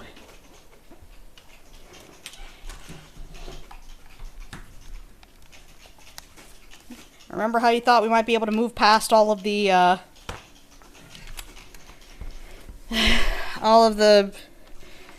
Nova, whatever, Crystallis, whatever extra shit that we were putting onto Final Fantasy VII? It's all still canon! Fuck you! Never wanted to see Genesis again? Too bad! We made him. He's real. You will have to continue living under the shadow of Gokt for another 15 years. 20 years, even. Welcome to your life. Well, since I am deeply frustrated by the state of this Final Fantasy X music, should I play something else? Yeah, and if so, what? Now is the time to suggest music should you so desire. Why? Who?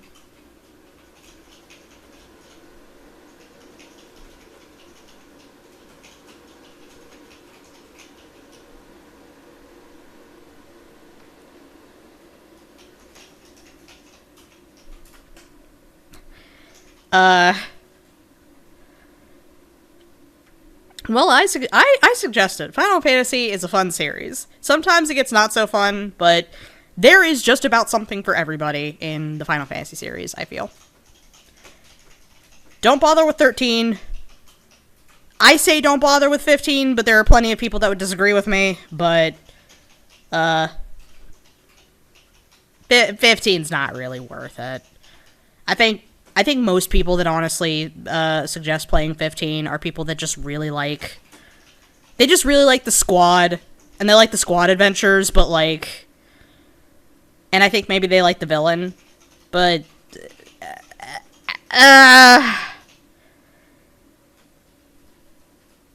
The rest of the happenings are not really happening. Let's see, what's a game with good, listenable, good, enjoyable music that I have spent a goodly amount of time listening to? Listen. Oh,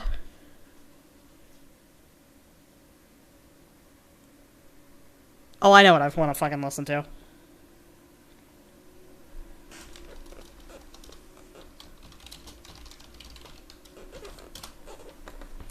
Why is my shit squeaking? Here's something that probably won't get any part of my VOD muted. So long as there's nobody that has just fully uploaded one of these songs to their fake bullshit album. Fuck you.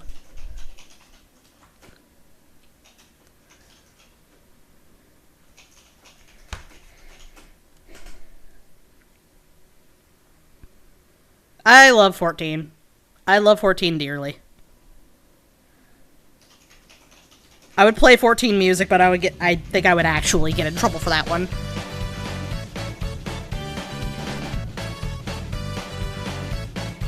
Because they're kind of picky about, don't put our music on things unless you are playing gameplay footage. There has to be 14 gameplay footage attached, or else we're gonna get really upset. Anyway, it's time for Sonic Generations. Yeah, I love 14. The recent expansion was fine. I don't hate it nearly as much as some people. It's got its problems, but I don't find it as rage-inducingly bad as some people apparently do.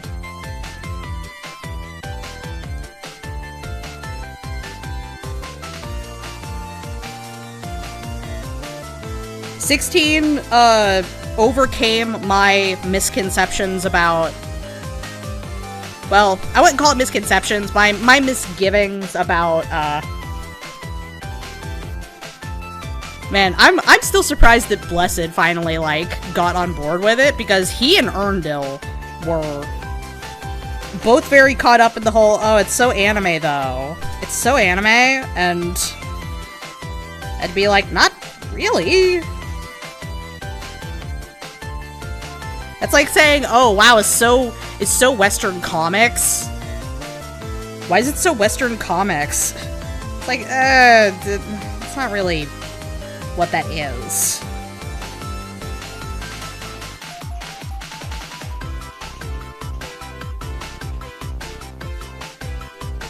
I get if you don't like being somebody that matters, but...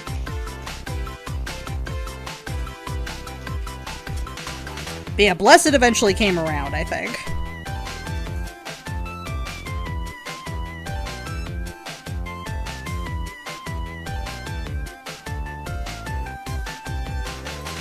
But, as I was saying, 16 overcame my misgivings about the action, like going just full action game, rather than, you know, slightly more action-y turn-based. Because while I'm always going to prefer turn-based, if you're gonna do it like they did.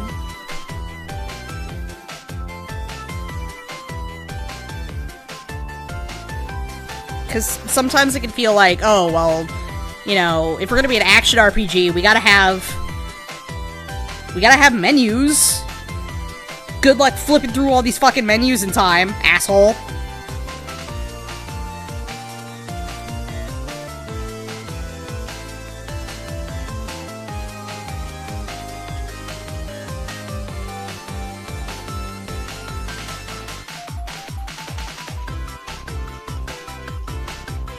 Ten's always gonna be my favorite, though.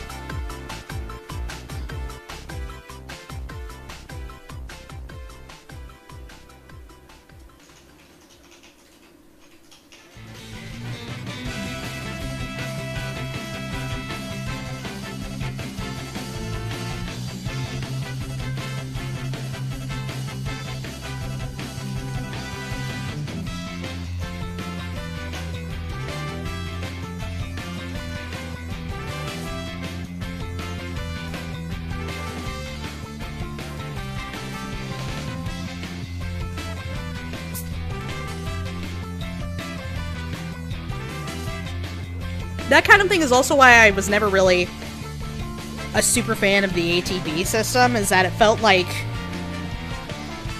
I was having to speed through trying to get to what I need. I couldn't take a second and think.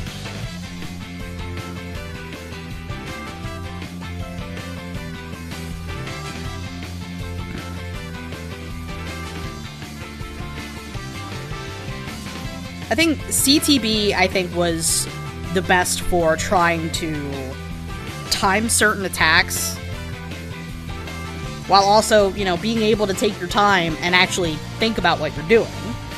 Because the only time thing you have to worry about is just whose turn's coming up next.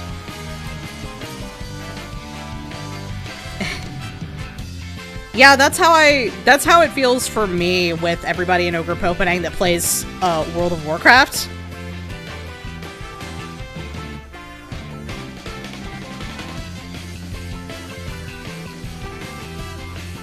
I just kind of had to sit there like, I tried it.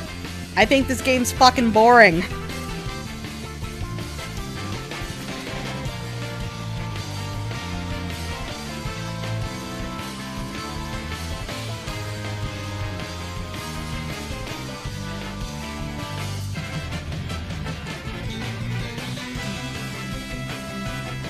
It's boring, and I could never get anybody to play with me except for Erndil.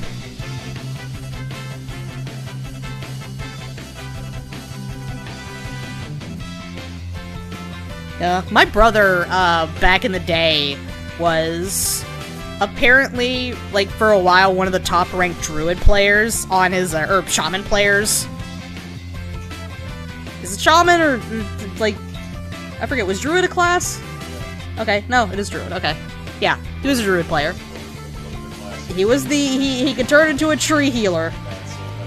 Druid, yeah, he was one of the top druid players, and he used to, like, you know, actually organize raids and shit.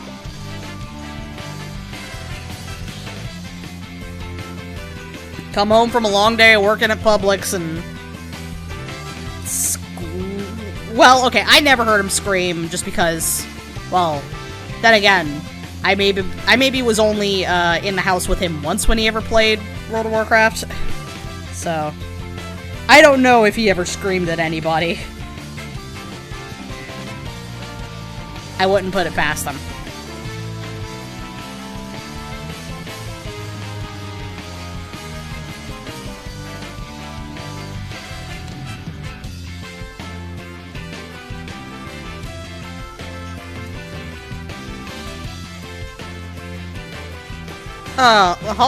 Hold on. Nani, what is this?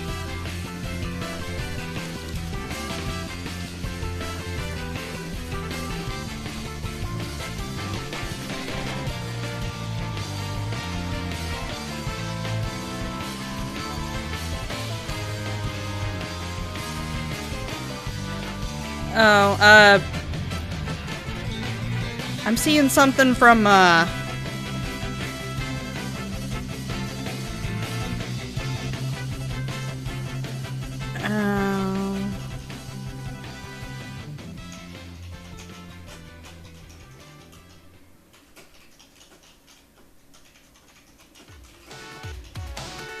okay.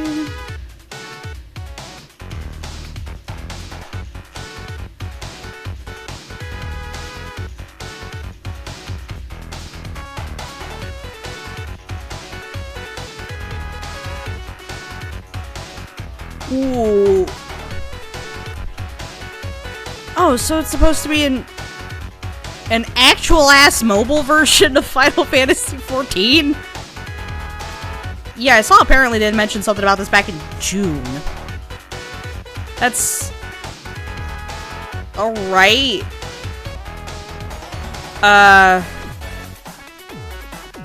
Okay.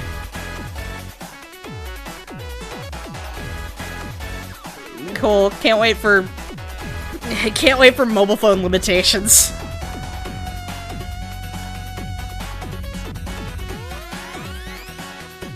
I mean, sure.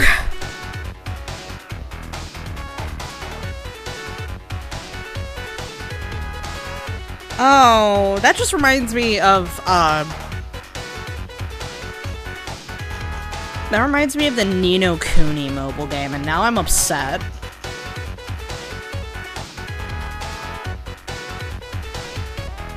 Oh, that's gonna be... That thing's gonna be a phone melter for sure. That's gonna eat your battery so bad.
that's bad.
Alright, so that's the shadows.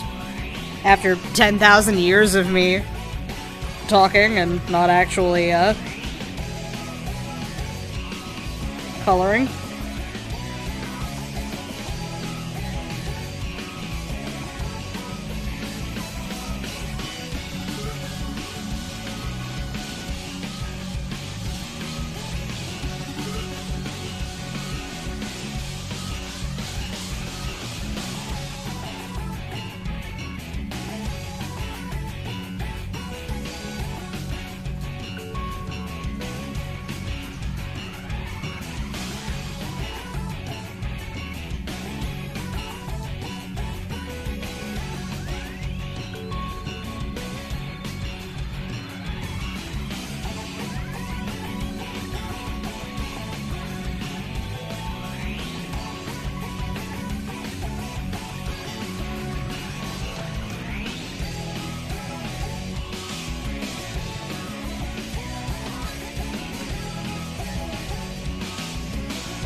Hey, you, what?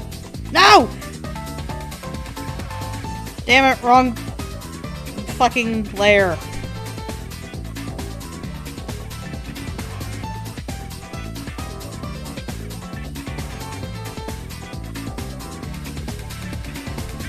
I've been on the wrong layer this entire fucking time.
I'm gonna be real. This song feels so much more fitting for a Bad Future stage than the previous one.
Alright.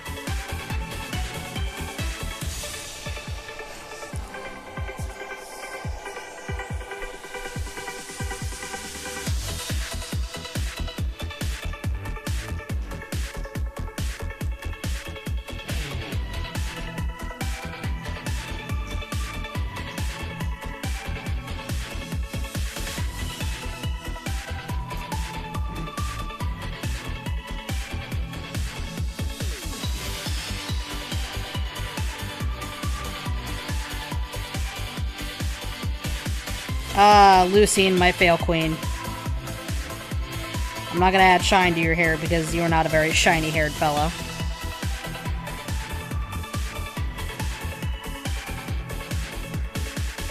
There he is. My darling idiot boy!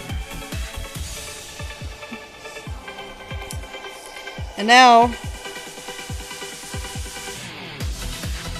And now for Cyrano. Yes, she's named after the two who, why do you ask? No, she's nothing else like the two who, why do you ask?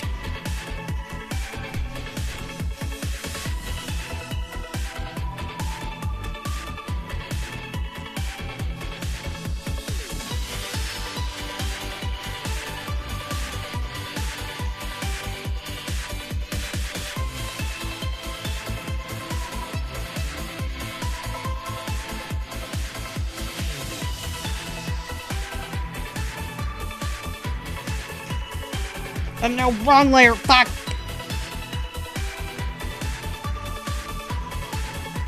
Okay, so this one is one of those stories that absolutely, I did not start her off with. It came in the, after a lot of adjustments. So, Cyrano is a Bone Lord. And Bone Lords in-game are basically, they wear giant armor made of creature bones. And they sling giant weapons made of creature bones. So, I decided that rather than, like, they're just a guy wearing really big armor, I figured it's more like, it's basically a bone mech. So, she ensconces herself in basically a womb. It's just a horrible meat case in the center of this fucking bone golem. Like, right in the middle of its torso. So it's not like kaiju size, but it's a good, like, 10 feet, probably.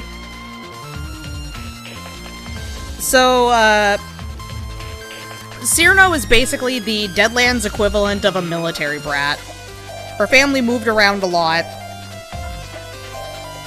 to help out on, you know, various fronts.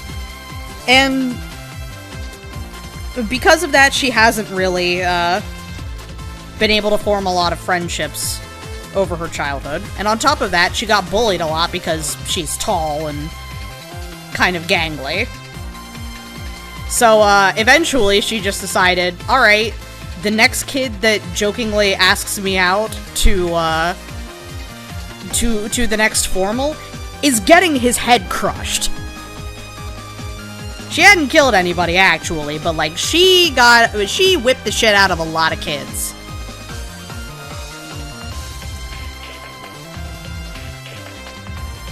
But despite the fact that, she got suspended quite a few times for, whipping the shit out of other kids, she was a damn good, Bone Lord pilot.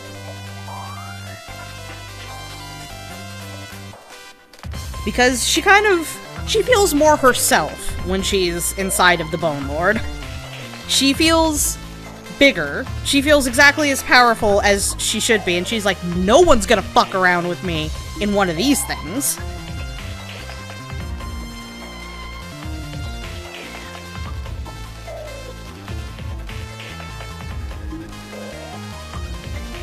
And when the order came around that, hey, we're looking for these guys, she was like, alright, I'm ready to get the fuck up out of here. This place sucks.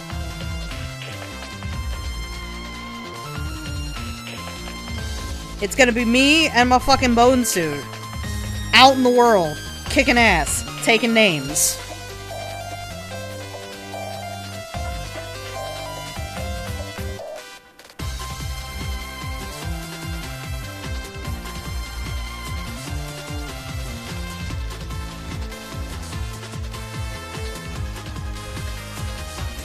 You know, it's funny, I have been kind of just winging the descriptions from memory, but I did do, like, proper write-ups for all these characters that I could actually be reading from to make myself sound less like I'm just making this up on the spot.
And,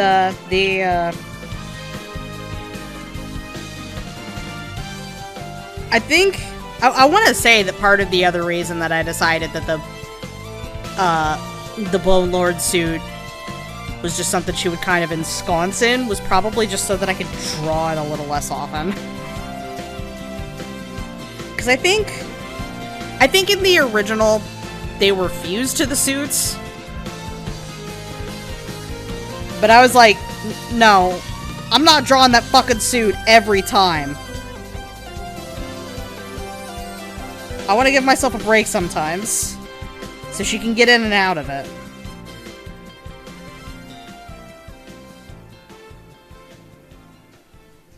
Work smarter, not harder.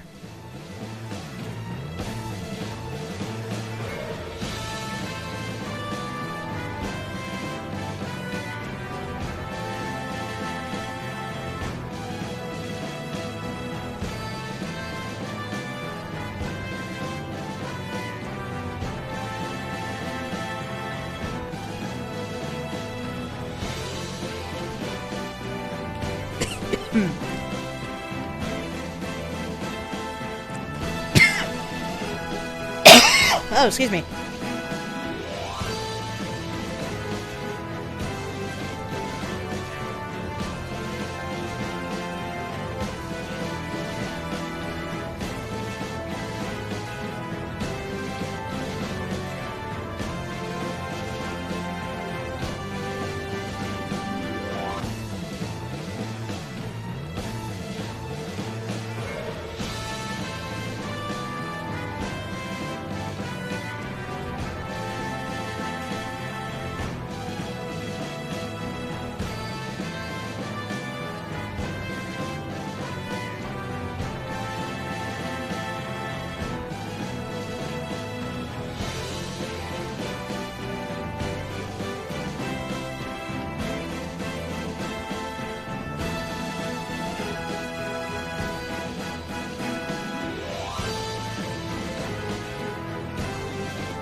Yeah, I'm real fucking baffled as to whose idea that was. Or more importantly, why.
Yeah, there's a lot of buttons. There's a lot of buttons, there's a lot of movement that you gotta do.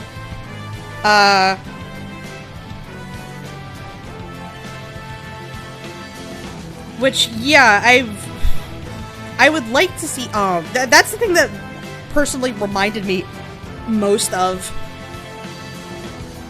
the Ni no Kuni mobile game, because I was like, oh, is this gonna be one of those, like, have they changed the gameplay so that, like, tell me it's not gonna be an auto-completer? Because there's quite a few games where it's like, okay, yeah, you're ostensibly kind of in an MMO setting, but rather than actually playing the game yourself, you press the button, your character auto goes to wherever the quest is. You can have them auto-attack, and in fact it's usually, like, recommended that you auto-attack. And then when it's done, usually whatever fetch quest, kill however many enemies you have to kill. then you hit the button and autocomplete back to the quest giver. Like, you can go off rails if you want to, you can turn that off, but there's usually never any reason to. And I really hope it's not like that.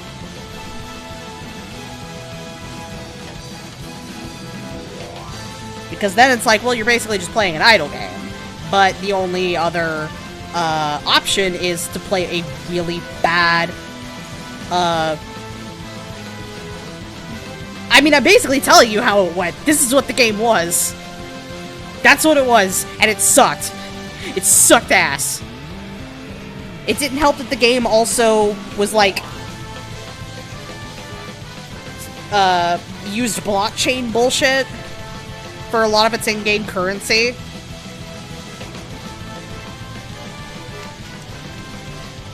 The game sucked. It was a fucking stain on the series.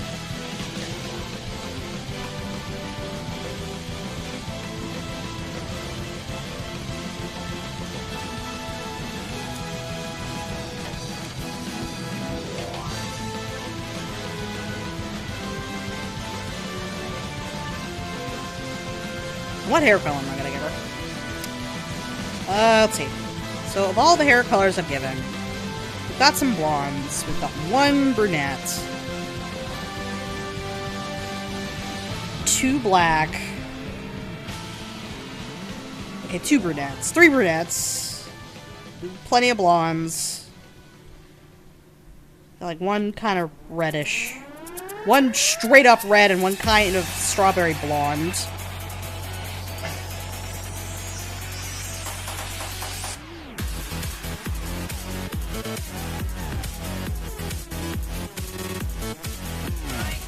I'm giving her pink hair.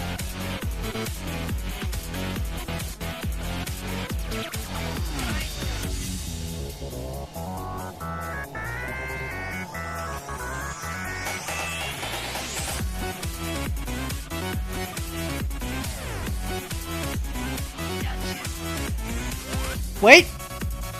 Yes, I'm on the right one!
I've just realized with the bright pink hair, she's probably gonna look kind of like Krona, but whatever.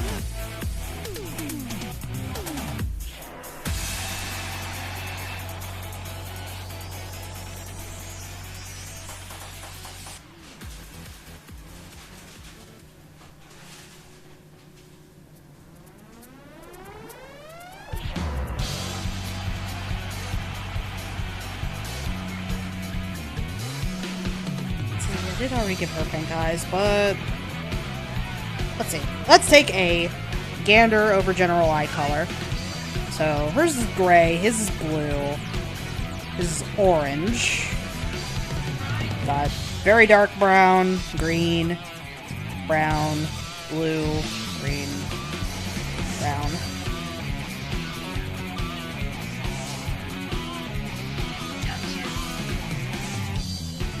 Kind of reddish purplish, green, blue, pink, blue.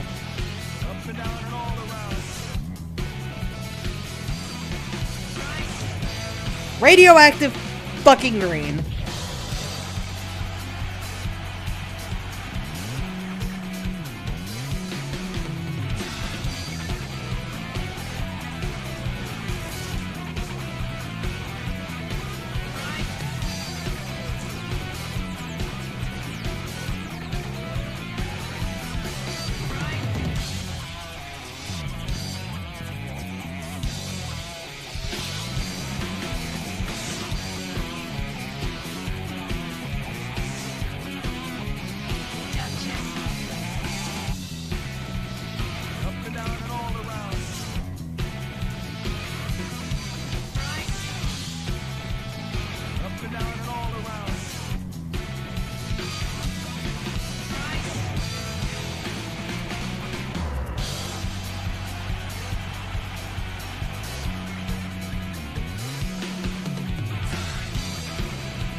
Her skin is definitely going to be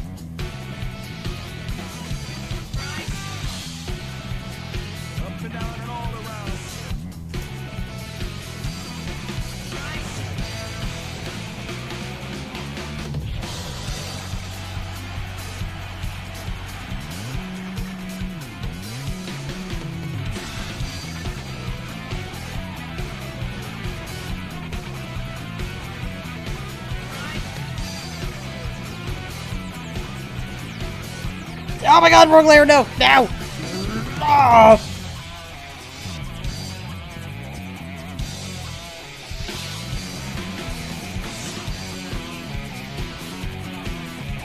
Come back. There we go. Ah, yeah, yeah.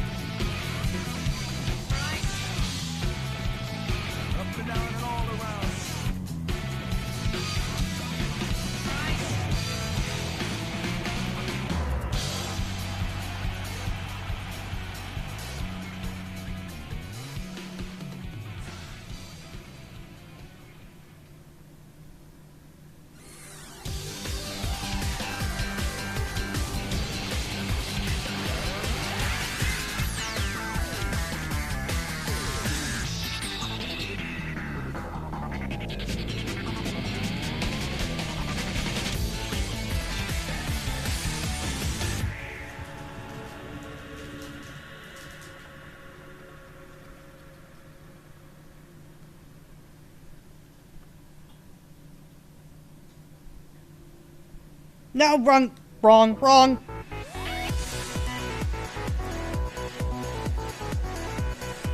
Sing along if you know the words, everybody!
A little too far.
Alright, everybody, sing along if you know the words!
But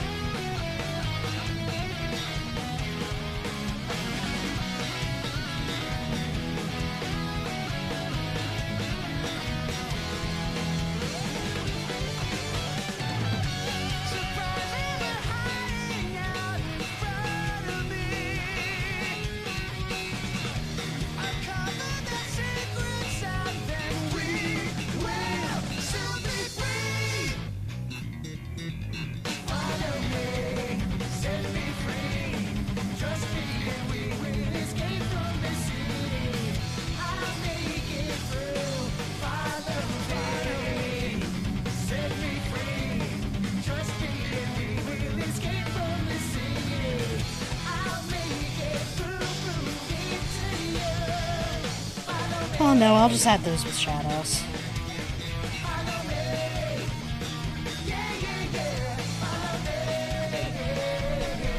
This is gonna turn some interesting colors once I hit the overlay. Oh wait, it's not time for that yet. I still gotta do the suit. Well, lucky me.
There we go. Alright.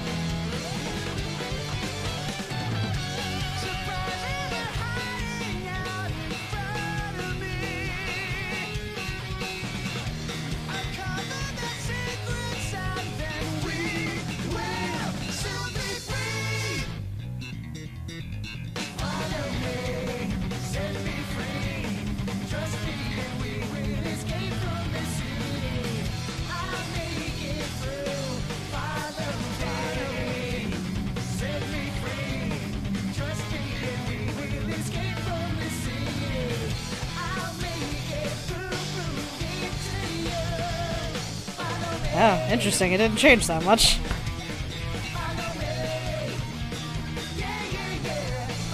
Her pink is too powerful!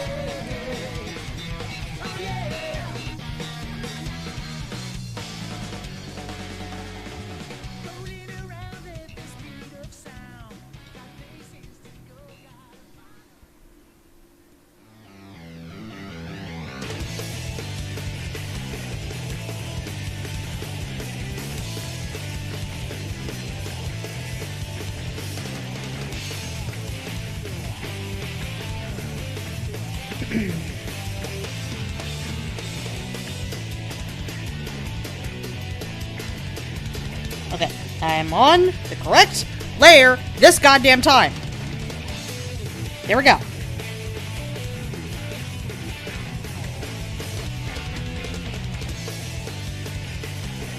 I'm also, this time I'm not on the right version of the tool. It's not one thing, it's another.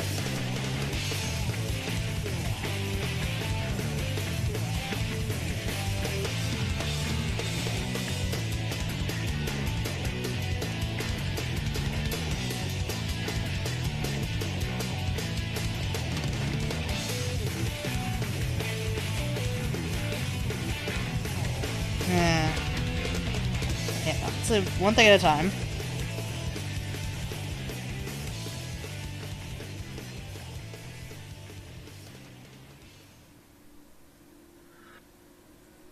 Yes, I'm still listening. Fuck you.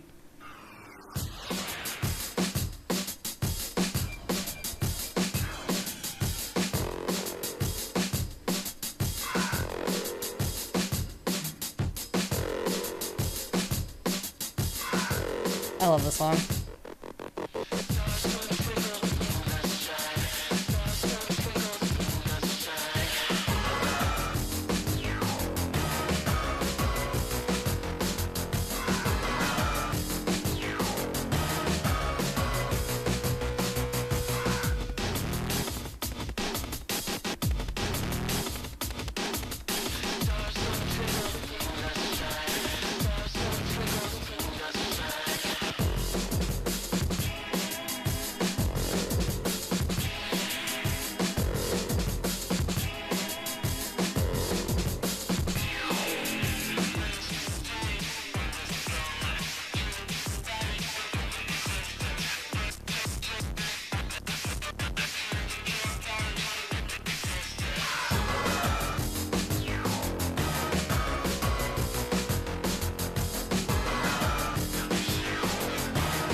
the light's kind of coming from that way, so...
Yeah, that's about right.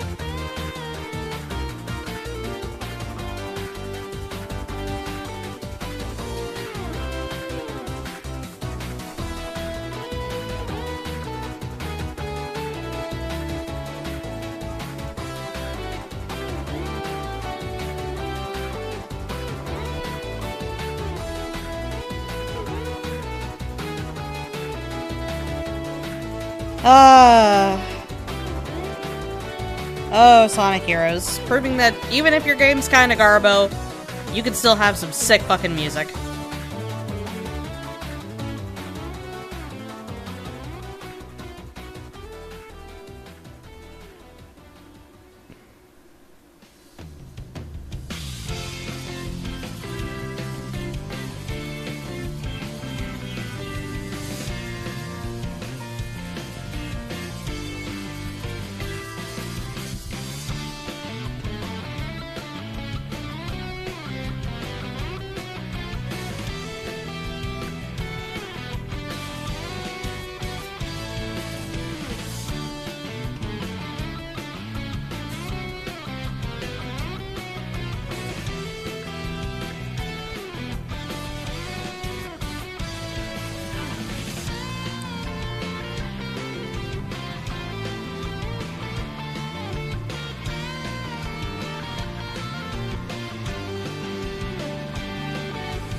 Adjustments.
Okay.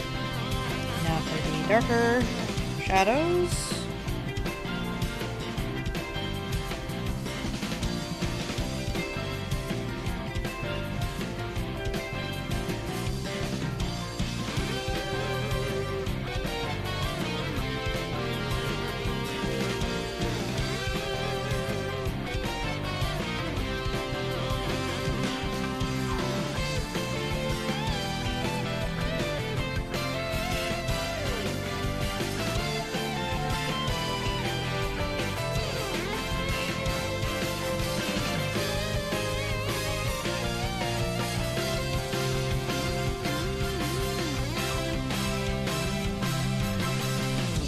No, wrong layer.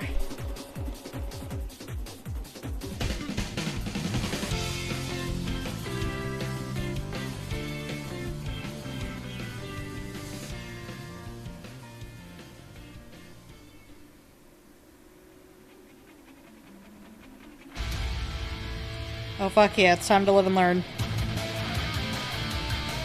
Or no, it's time to open your heart.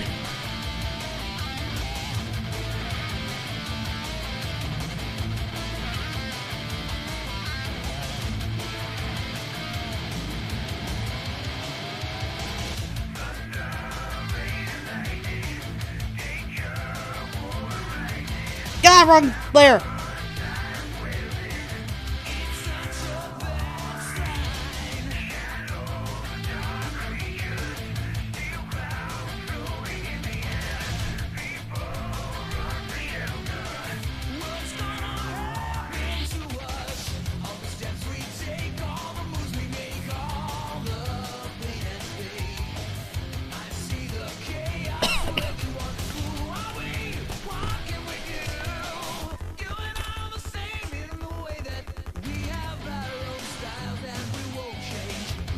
I feel like this song might be the biggest proof in the Sonic series that the band Mr. Big is very popular in Japan.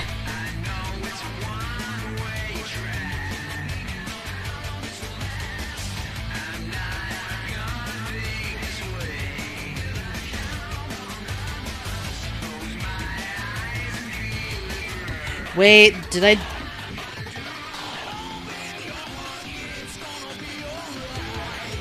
Wait a minute. Okay, cool. I did that on the right layer. Good.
Yeah.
Ah.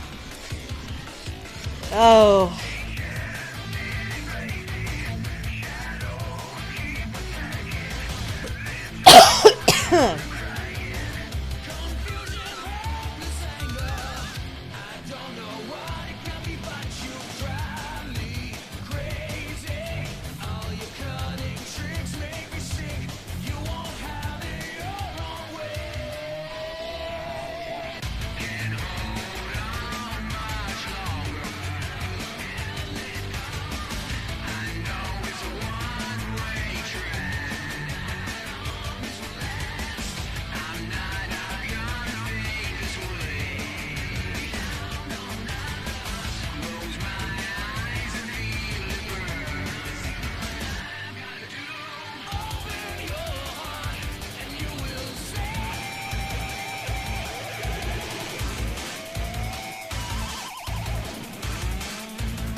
That would be a little... Nah, it's not too strong.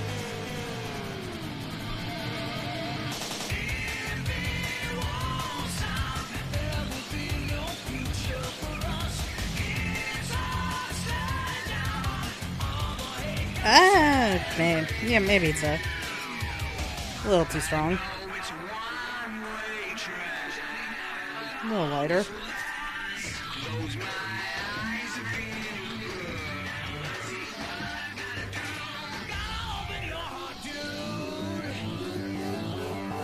You open your heart, dude.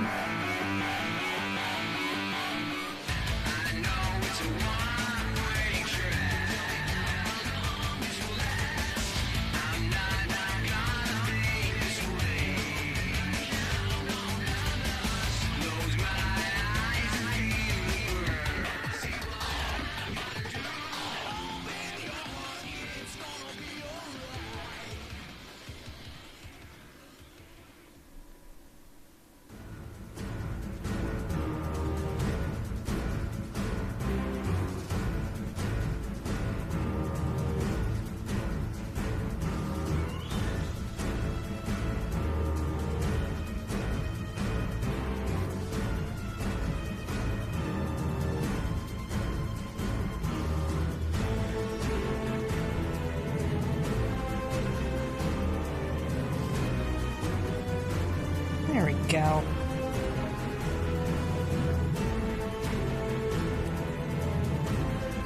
Now we want a little bit more shadow over here.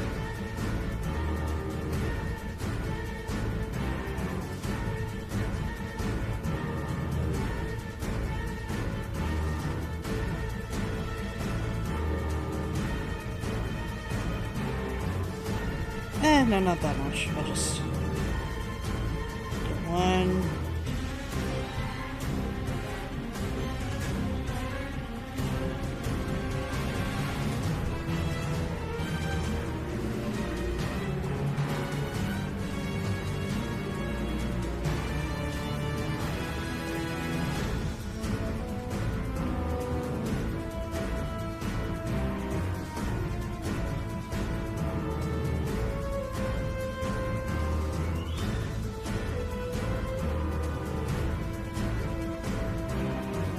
There we go.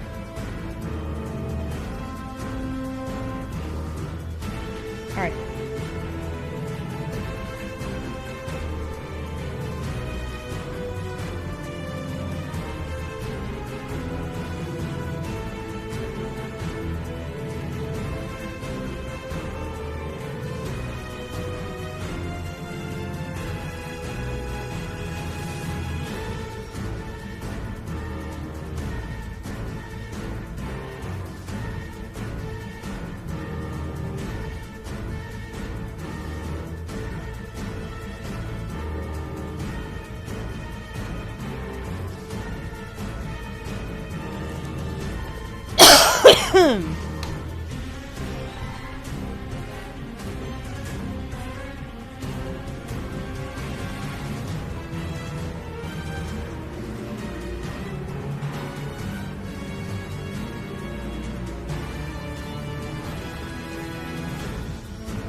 quite so light.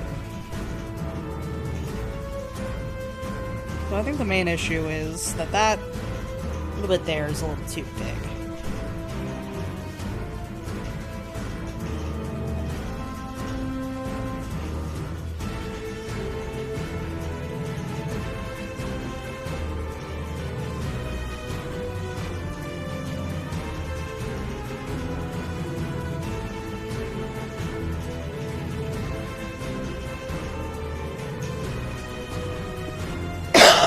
There we go. That's a little better.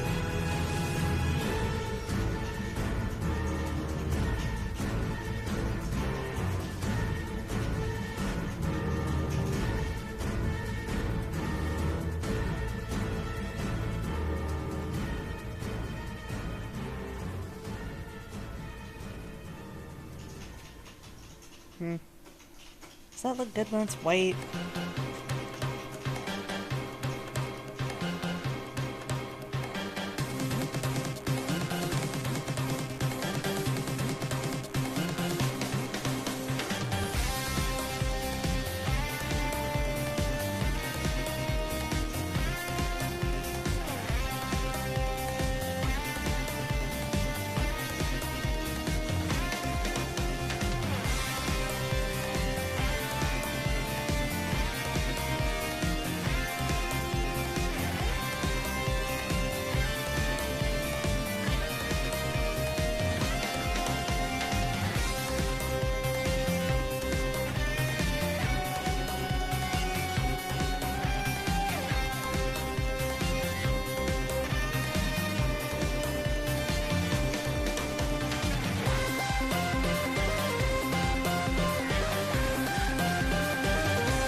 Right.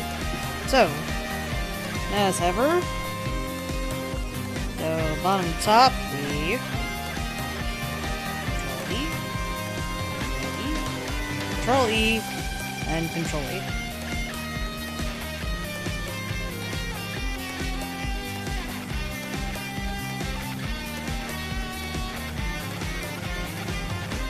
Wait a minute.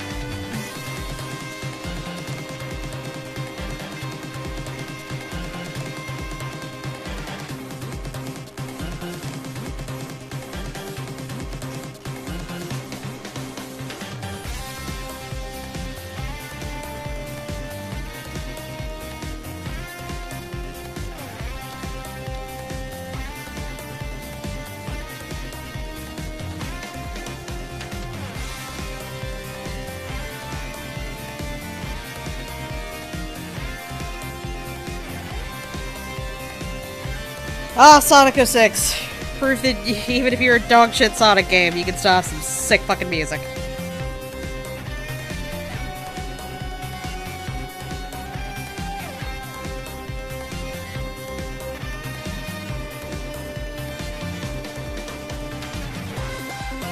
Though I like the modern version better.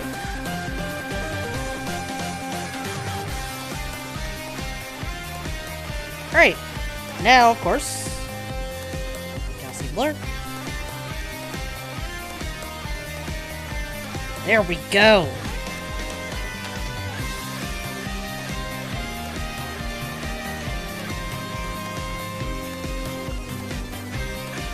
Gives it that little bit of depth.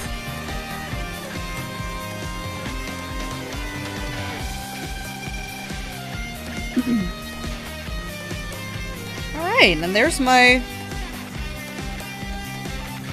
second set of Deadlands characters done.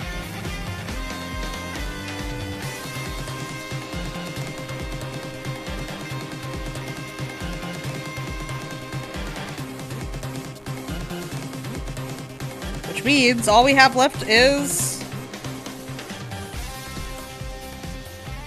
these guys down here. Steel Empire. We've got Vermeer, Mayor, and Terranel. God, love the song. It's a great fucking song. Well, I've got probably about, like, half an hour. I could probably at least start on Vermeer's. I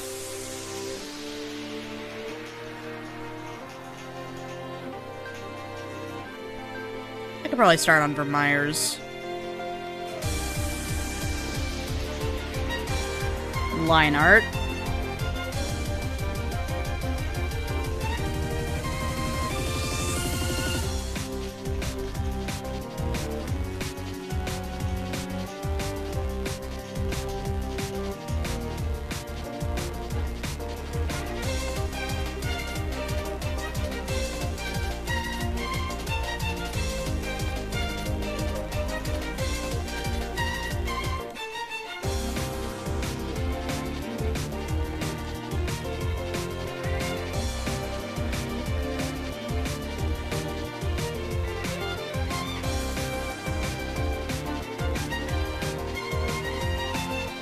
There we go.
Oh, Vermeer, why is your hair giving me so many problems?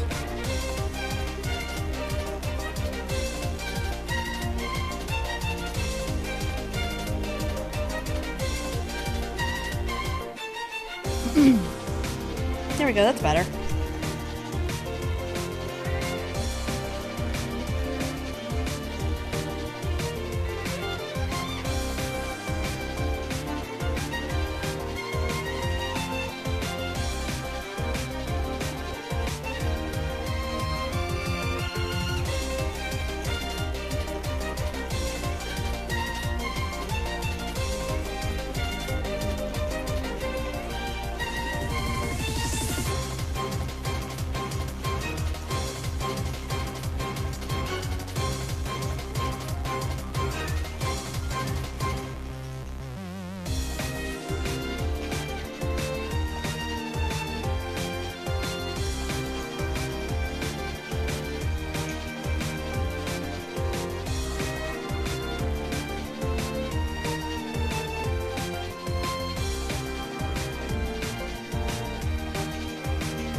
Since this is a heavy coat he's got on, I should probably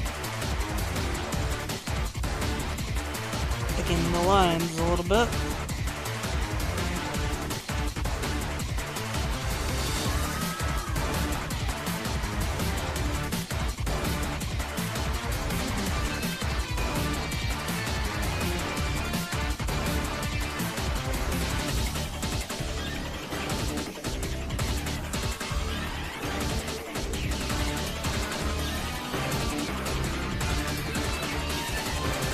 Ouchie, ouchie.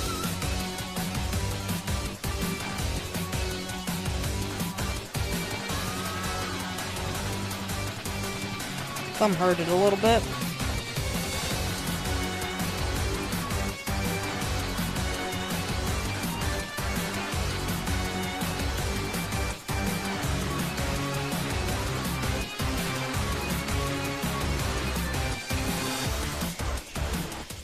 Though, admittedly, it probably hurted just because I haven't actually, like, taken a break in about almost 4 hours.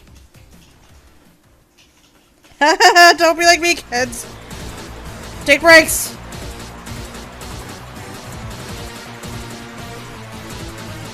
Take breaks and don't sit like an idiot! Ugh! Oh, body. Don't give up on me now, body.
there, everything's good, everything's accounted for. Yes, okay.